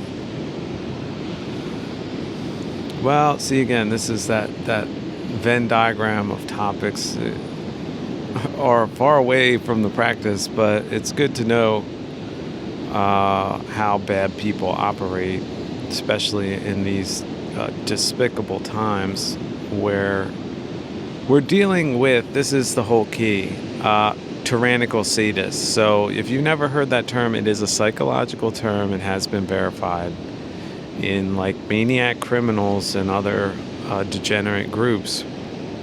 And that includes political movements, revolutions, and what have you. What is beguiling to good people is the covert wrapper that's added to the tyrannical sadism, where they claim that they're doing the opposite of what they're actually doing. So to come back to your point of alternative history, just imagine a maniac ignoramus in a prison that has come up with a narrative about history and that does not accept any other viewpoints, no matter how absurd their viewpoint is. And you better believe it, it's the truth. That kind of personality, they do not care whether or not your historically accurate perspective on things is historically accurate. They do not care. It's their way or the highway, buddy. And they know things best.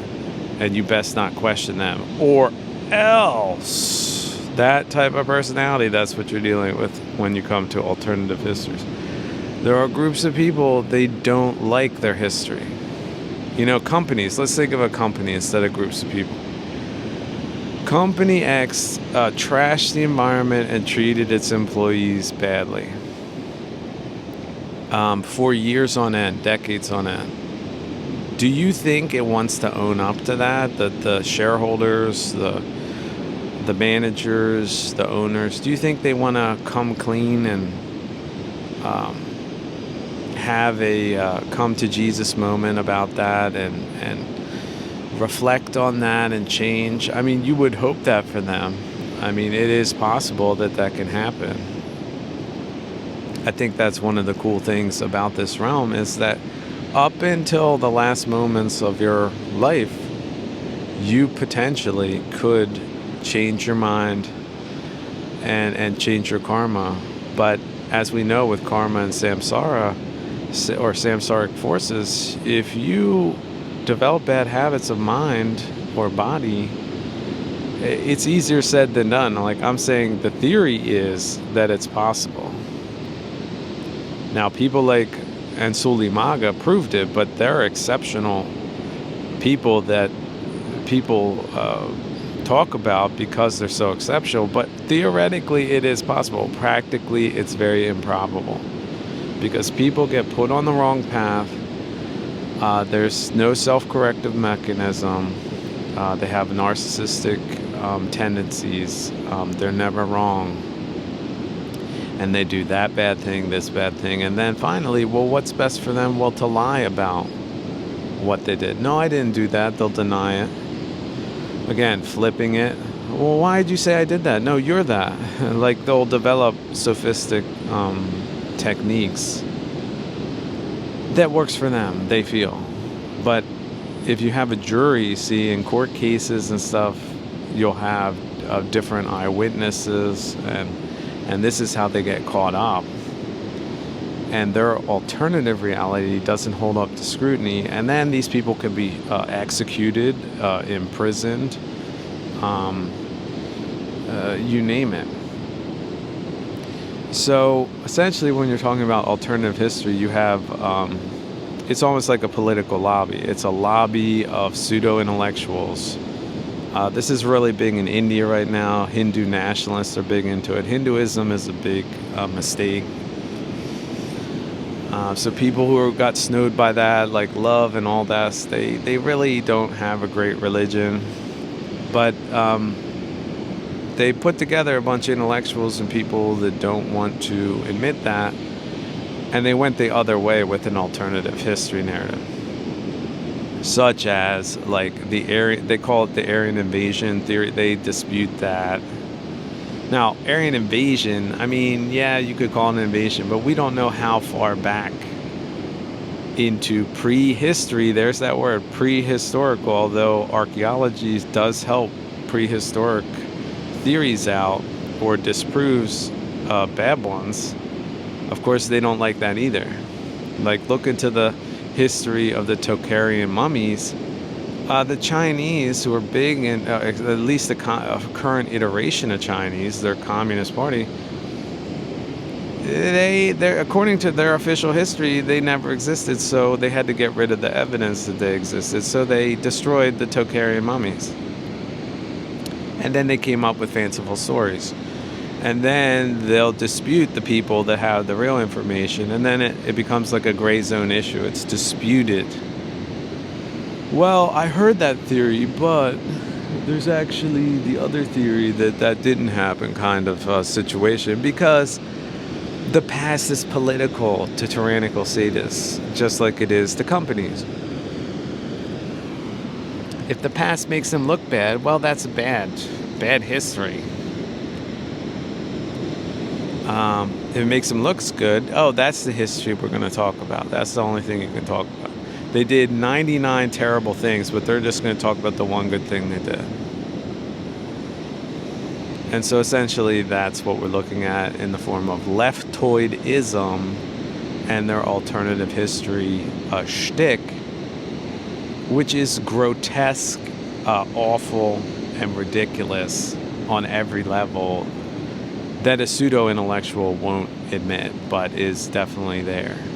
Oh, and the tyrannical sadist impetus behind that, which sort of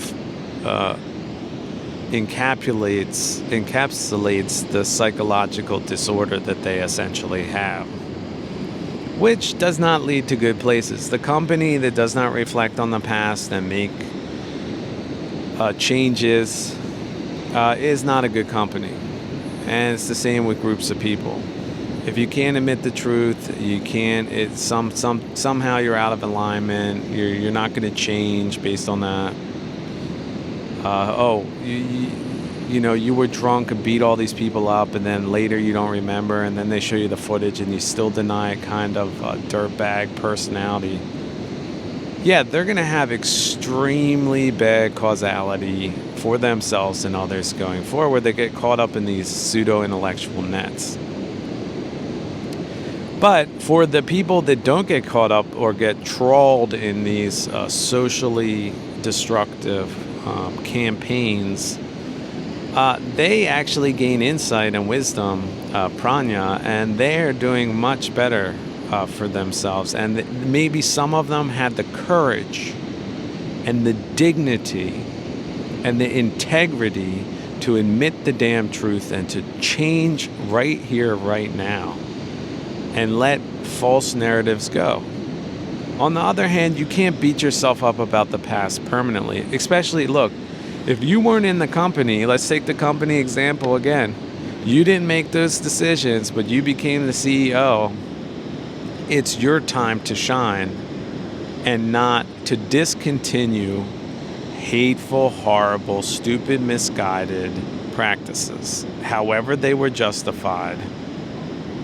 But of course, not the leftoid version of what is hateful, because that's the inversion of the truth per the tyrannical sadist model.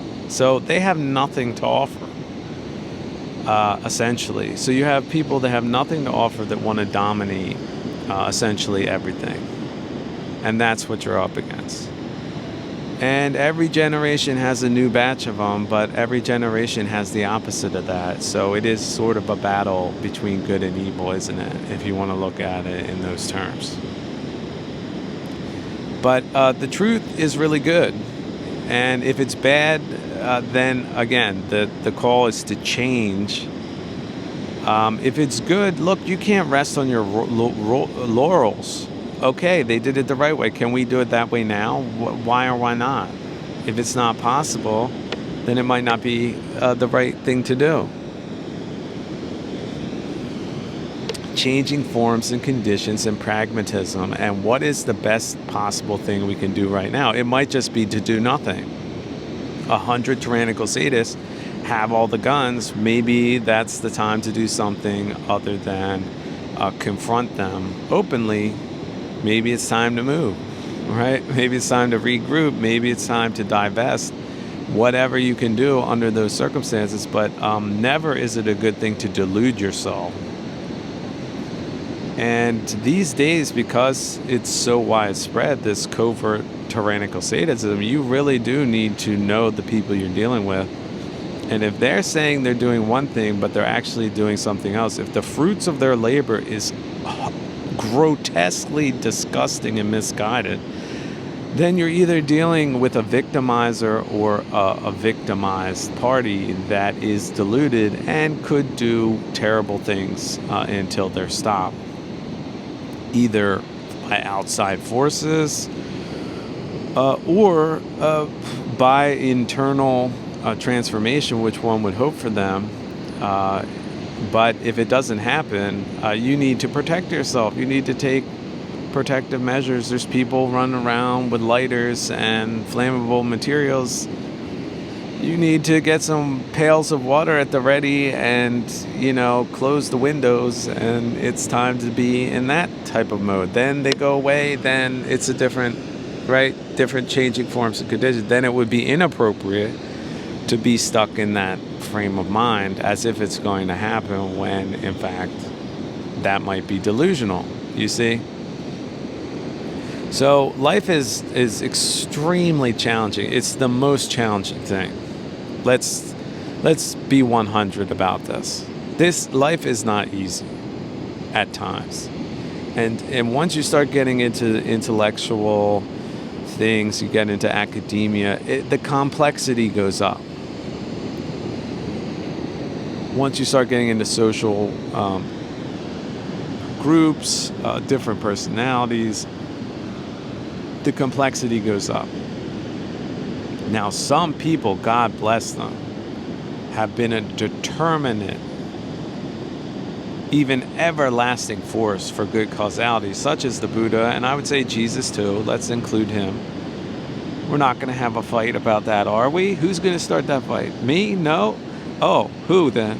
That person? That person is going to cause a problem about that. Let that person be known. That person, at least in that regard, is a rather ridiculous person, aren't they? From the standpoint of good causality. But they may or may not know that. Maybe they're deluded. Maybe they think they're doing the right thing. Many people think that. And they've done the worst things known to man thinking that way, haven't they? Especially when you have a covert tyrannical sadist in play, or groups of them, or governments, or political parties, or lobbyist groups, or advertisers. What are they pushing out on these networks? And is that fruit rotten as a dead body in the noonday sun? Does it stink? Well, they stink too. Because nobody running a network or a magazine or whatever else would curate it in such a way that they include even 1% of trash in it, or alternative history, or alternative reality. Essentially, alternative history is a subset of alternative reality, which brings us back to the realm of psychology. And what type of misguided misguided personalities would indulge in that, and why. And that's really where the work needs to be done. The focus needs to be shifted. And not the thousands upon thousands and thousands of false arguments that these people could produce at the drop of a dime to satiate their limitless egotism and delusional tendencies, as well as their sadism. Let's just push it out there because it's wrong, because it's going to jam them up somehow. Like, for example, homosexuality was super prevalent in the Greeks. No, it wasn't. It was something that someone could easily be executed for. Just like Socrates corrupting the youth, the Greeks did not play. Oh no, there's this and that. Well, look, there was a couple of misguided subversive poets. Yeah, that happened, but there was a lot of philosophers that mentioned that, and it certainly wasn't prevalent in the culture.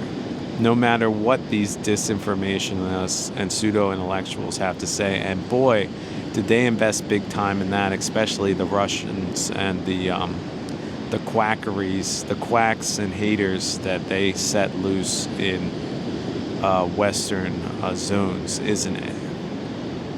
Even to this day, you got pseudo-intellectuals saying, well, I don't know, this, that. It's not true. It just doesn't make any sense to a good person on a basic level, but there they are. They're just all day long, they're burning the midnight oil. Days and nights with that fake narrative. Well, does it have terrible results? Terrible causality? Well, of course it does. Is it good? There's a good people?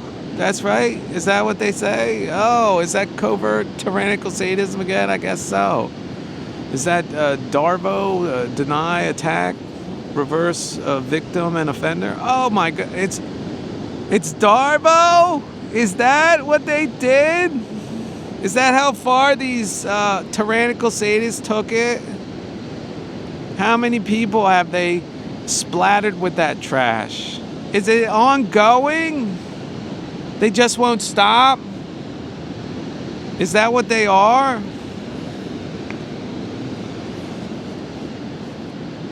They present children that don't know any better of the fake narratives like they do in Russia and China right now.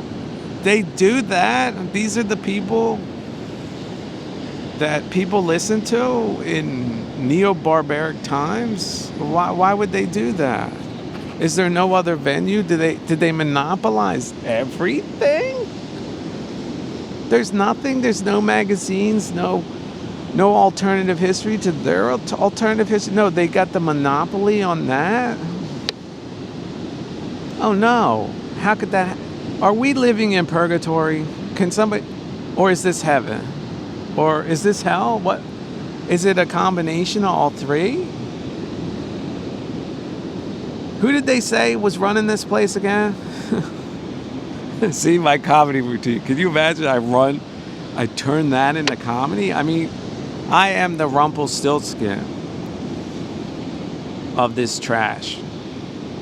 But it ain't easy. I gotta conjure up wish-granting jewels and everything else to make this stuff funny. Believe me, people, this ain't easy. Where's that coffee?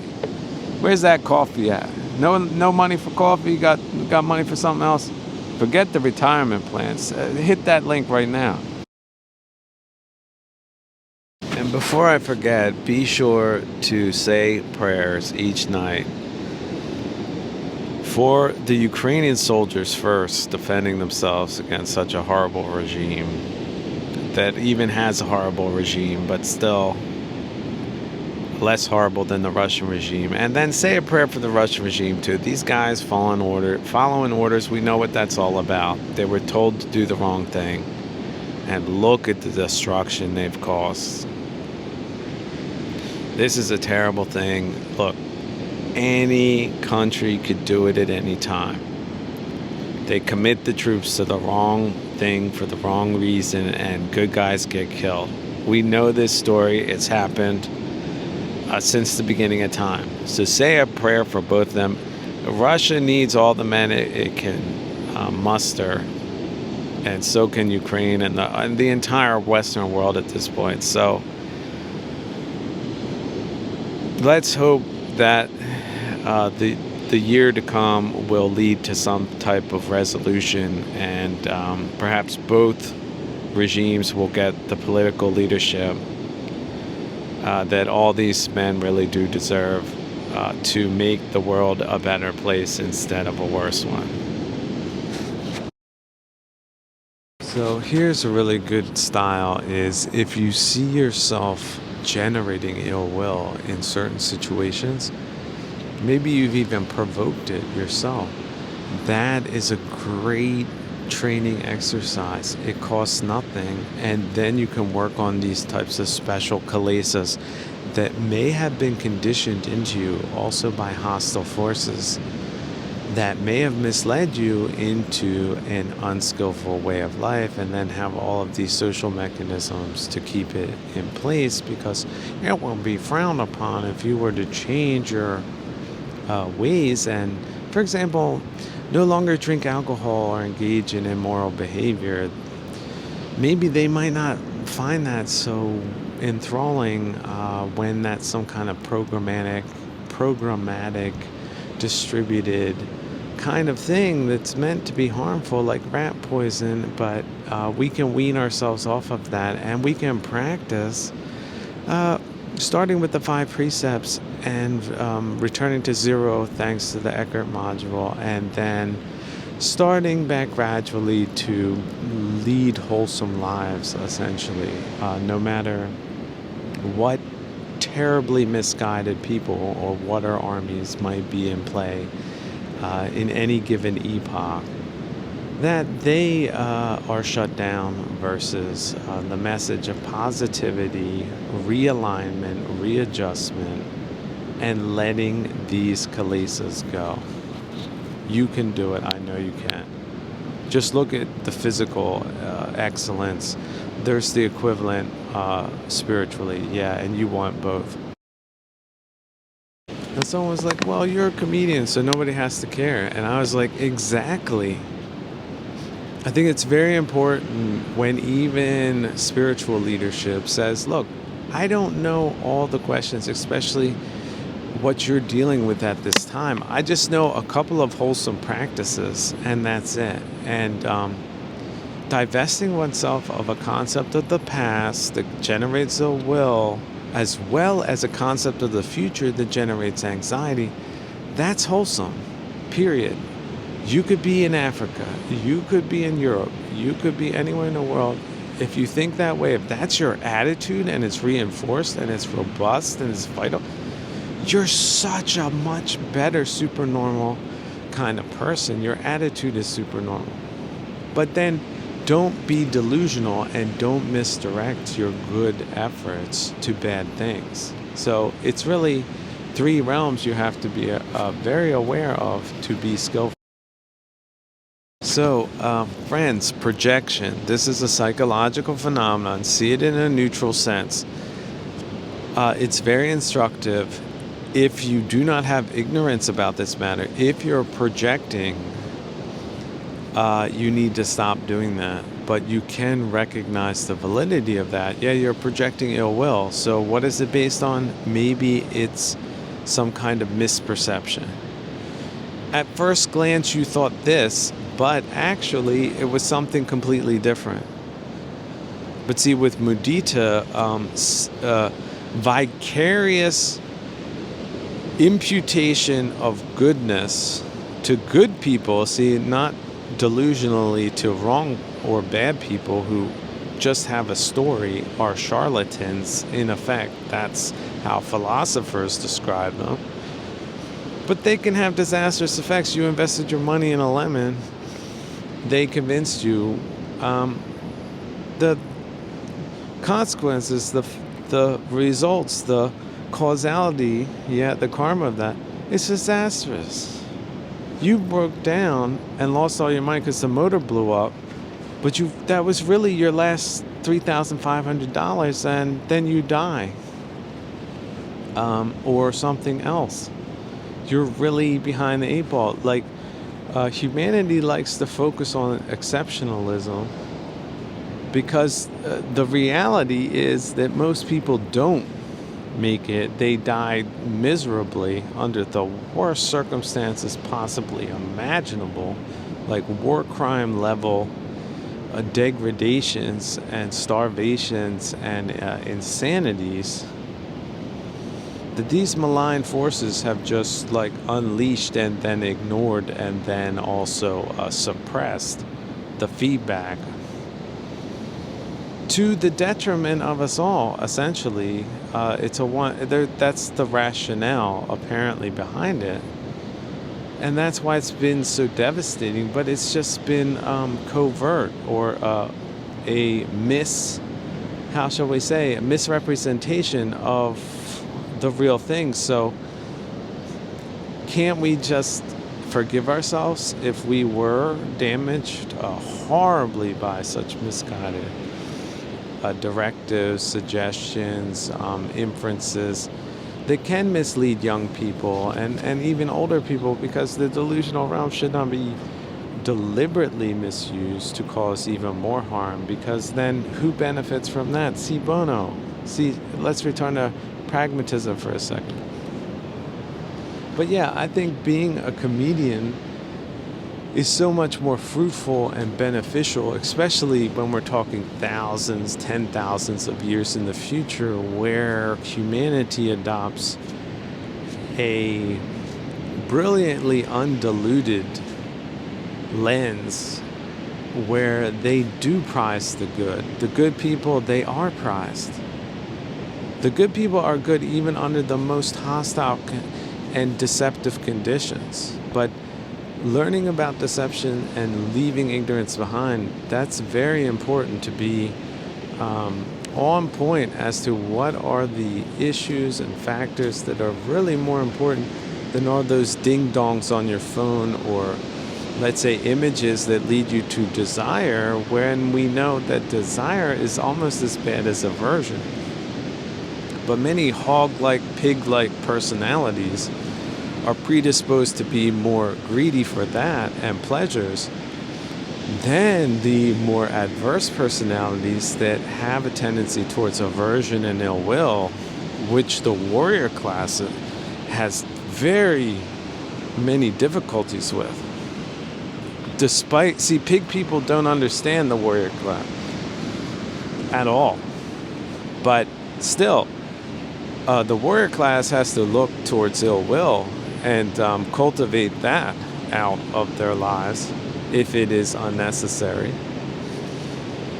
And the pig people need to cultivate the desire side of their lives. So there's a lot of different demographic groups that understand themselves differently that can benefit from the practice. But we all have, as three-brain creatures, right?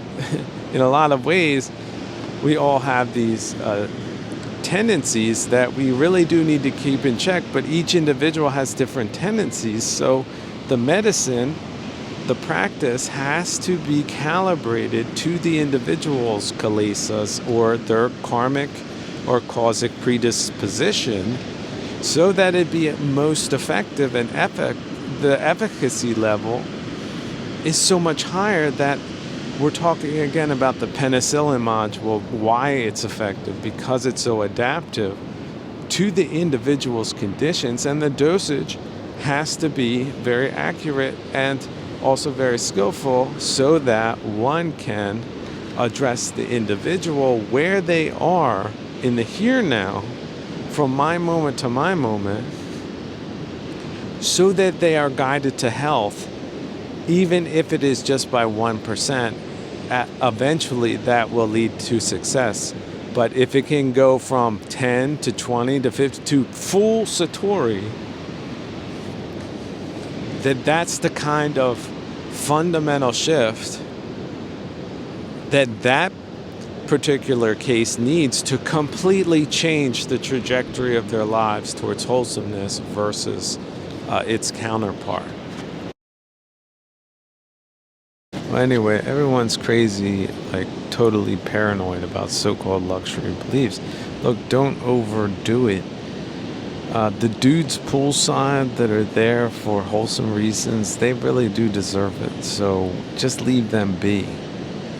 And leave yourself be if that's you, because this dimension is very tiresome and can be very terrible. So if you can make it to the good places, even if it's just for 5 minutes, just 1 minute,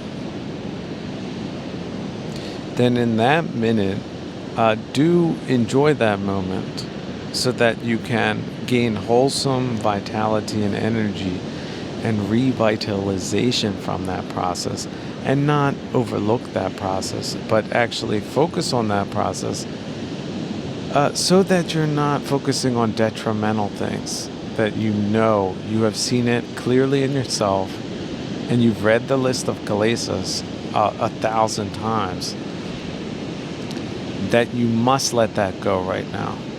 The thing that you think is most important. It's anchored in the past. You understood the theory, now you have to put it into practice. This is the disconnect in Western civilization at this time. The translation from theory to practice. Right there, you have to do that to gain benefit from the practice, because that is the practice, not the theory. Simplify your life enough at least to admit that principle and put it into practice. But if you have to go to nothing for a while to just start incrementally, then that is precisely the way it is done. On the other hand, dear brothers and sisters, how we can complicate these matters to the point that we do not implement them, that our intellectual mind is precisely engaged with such other karmic, causic kinds of things that might not be so pressing as we might think if we don't use the 1/18th of directionality that we have to focus on the wholesome things, not the horrible things, because they are spectacular and our eyes are diverted. But we need to divert them back again and again. It doesn't matter what your variables, put them in right now. That's what you're dealing with. You want to get rid of those, you're going to have to put in the effort that one needs to do it. Otherwise, they shall determine the causal kind of implications that we know are detrimental to the heavenly realms. It's like, if you do this, you don't get to the heavenly realms. Would you do that still if you knew some magical, just tremendously impactful kind of teaching? Just change your mind so softly that you got the good life because of your good deeds and in no other way. How blessed is that? Amen. Someone wrote in and was like, "You sound so high and mighty sometimes." What does that mean? Thank you. Look, I am not that. I have been many times the most deceived in just basic matters even. And out of that practice, which was so painful, I searched out some answers and put together the synthesis that has been so overwhelmingly positively received in all wholesome corners of every last part of this universe, this planet purgatory, or purgatorial planet at times. They just weep in my presence. But poo-pooing people will poo-poo anything at any time. So get out of your time if your time is unwholesome, and be wholesome instead. Wherever you are, yeah, you can do the right thing. Yeah, nutrition is important. Physicality is important. Diet is important. Mental health. Amen. Can we just say that is so important? that someone who would even build a rickety wood bridge in that direction, you would dismiss him as a fool. You're on the wrong path. So it's not about never having made a mistake, never having made mistakes. It's about working through them and learning from them and moving forward and resolving never to make the same mistakes, but at the same time having compassion and patience for the mammalian factors that are always present in human affairs. But they need not dominate that high spiritual path that Bhikkhu Cha, Ajahn Mun,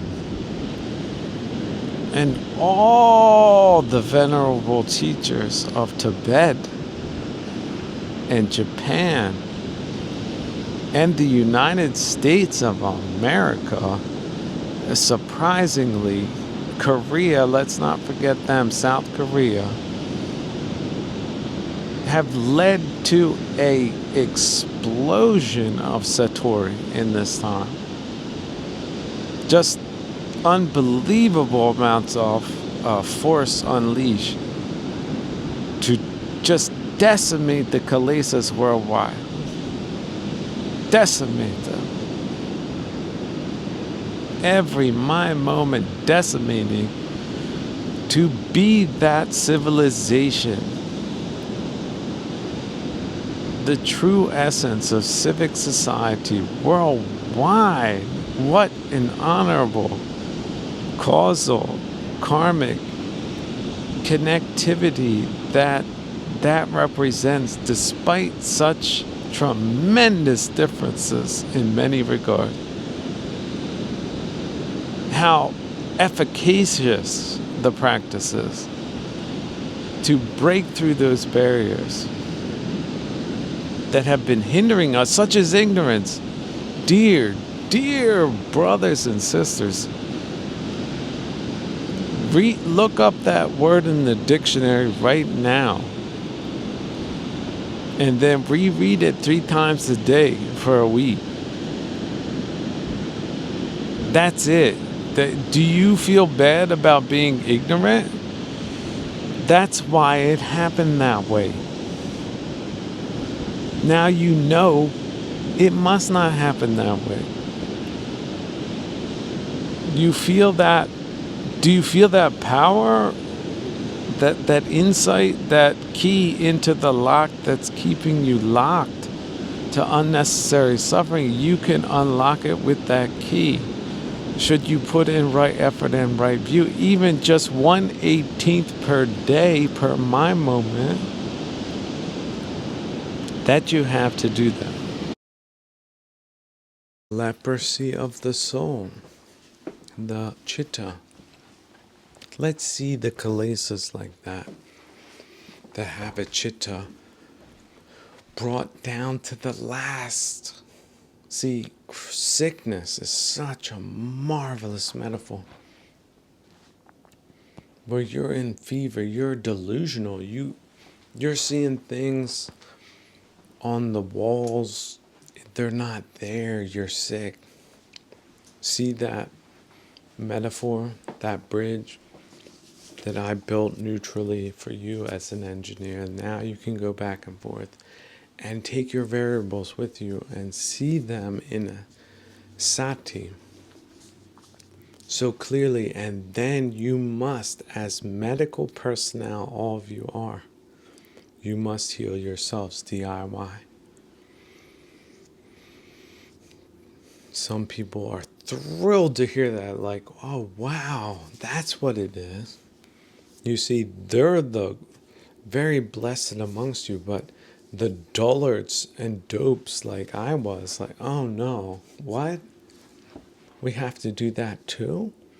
But that's really the most significant thing. Become a good person. See how simple that is? then you get good thing. You will.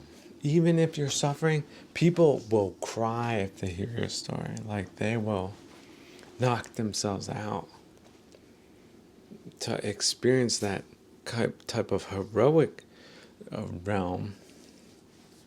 Your suffering is valid. When people hear your story, they cry. They weep genuine tears. But bad people, they laugh at them. Like, what? They did that? They thought that? These people are wealthy and witty? They're the opposite of that? And they got that? That's hilarious. I mean, it's so detrimental. It's actually funny. They got blown to bits. They went for war, and this is what they got, a sunk situation. That disappointment because of greed. Is it commensurate? They were so greedy, and this is the suffering they get. The disgrace that they must carry as a causality of a misperception. Oh my God, I mean, how terrible, how hellish these automatic mechanisms called karma or kama are. But if you know how they work and you resolve yourself to be good, because it's not self-harming. No, if it is, it's not good. Scientists, can you back me up on this? What scientist is going to say no? What he just said is wrong. How are they ethical? But so many of them are bought. This lobby principle that has been so detrimental, but we can leave it behind. Once we recognize that we have malign interests in the conversation that are pretty spiffy in their technicals, but their heart really isn't in the right place, is it? Or their butts, like, where are the facts? Is it plausible? No. F people like that. Charlatans have a negative value amongst us. They take the, let's say, directionality away and try to just present that position, but aren't that position. So, isn't that some kind of troll? What did trolls get you under the bridge? Is it good things? Have you ever read a story where the troll comes out ahead and it's like, hey, you know what? I was messing with that troll for so long and I came out ahead. Or are all the stories like horrific, like how it ends? And why is that? Are they considered good or bad or what? You know, figuring that out, as obvious as that might be to some people, it eludes other so-called good people. Like, oh, okay, this is a troll.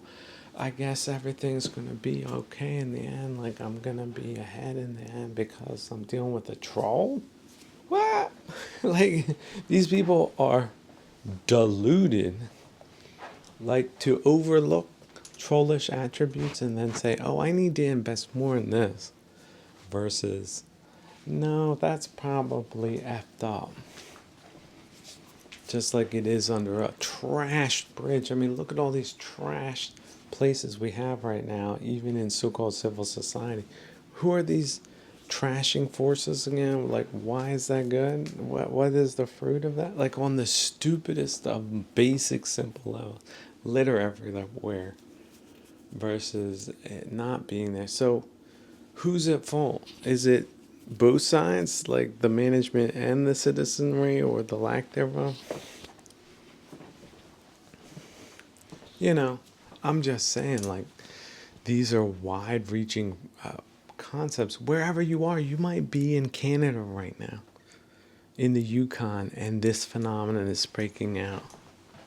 And when you hear this, like the type of person, like an Eskimo of good value, they would know, like, this person is very valuable versus the absolute most hateful people of the universe that would try to say no. No, this guy, oh, don't listen to him. Those people, they're the people you're gonna listen to versus like someone that if you met them at a airport, they would know who they were meeting. Like, whoa, they would wake up at 2 days before, make sure nothing go wrong type of people versus charlatans. Like, oh, you show up, there's nothing there, so you could freeze to death on the tarmac kind of situation. So who here is prepared for the Arctic realm?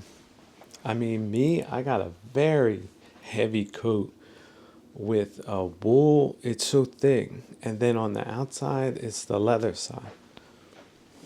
But they're bare ass naked at this time. Their theories all are misinformation and disinformation, and they've invested so heavily in that. So, what to do with such interests? I don't know. Are they worth something somewhere? If they aren't, you gotta divest yourself. It's that simple. You lost 50% of your good people at this time because of these people. And so the losses are tremendous, but there have been bigger losses with dumber people than you. And if you lose everything, well, that's the last thing you can do. That's the last rung. And so many completely narcissistically captured imbeciles led their countries in such a direction, or cultures at the time, that nobody even speaks their language anymore. So these people could be in bad company for just absolutely simple reasons that what they produce is crap at the end of the day versus good results. So is that the most basic evaluative principle ever developed or devised? Well, my goodness, here, have at it. I'm not going to copyright that. Every one of you last one of you gets that. You can print that.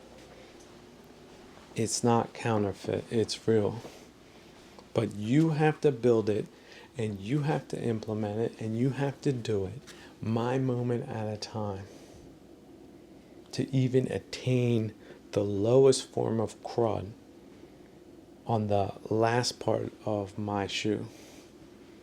But after that, I'm sure the results will be magnificent. Alright, so here's a tip. Everyone should follow instructions exactly. Like the pizza you're cooking, look at the instructions exactly. And then follow them exactly. And then, on the basis of your playful experimentation, make variations and then add things that make it even more spectacular. You see how you can build on good basic models, but if it's a bad pizza and bad instructions, you will notice that. Do make a note of that, and look at your lives that way as well. If you don't make a good pizza for yourself, you're the responsible party with the abundance of the universe at your disposal, because you might not have that store, but you could make it from flour and the prehistoric materials that your great into the limitless universe ancestors were so miraculously skilled at that it was diffused at certain times, this knowledge, and then it subtracted, and just for different changing forms and conditions. But those people that held on to that culture, my goodness, they enjoyed the fruits of that causality so much. They're so loved and so skilled in that method. Even the most basic pig amongst you can understand that. But how do you get there? Dear brothers and sisters, please give yourself 5 minutes to make those few adjustments to get you to that kind of reality, which is so wholesome, so overwhelmingly, convincingly good. so decisively good that you should not doubt yourselves in such manner.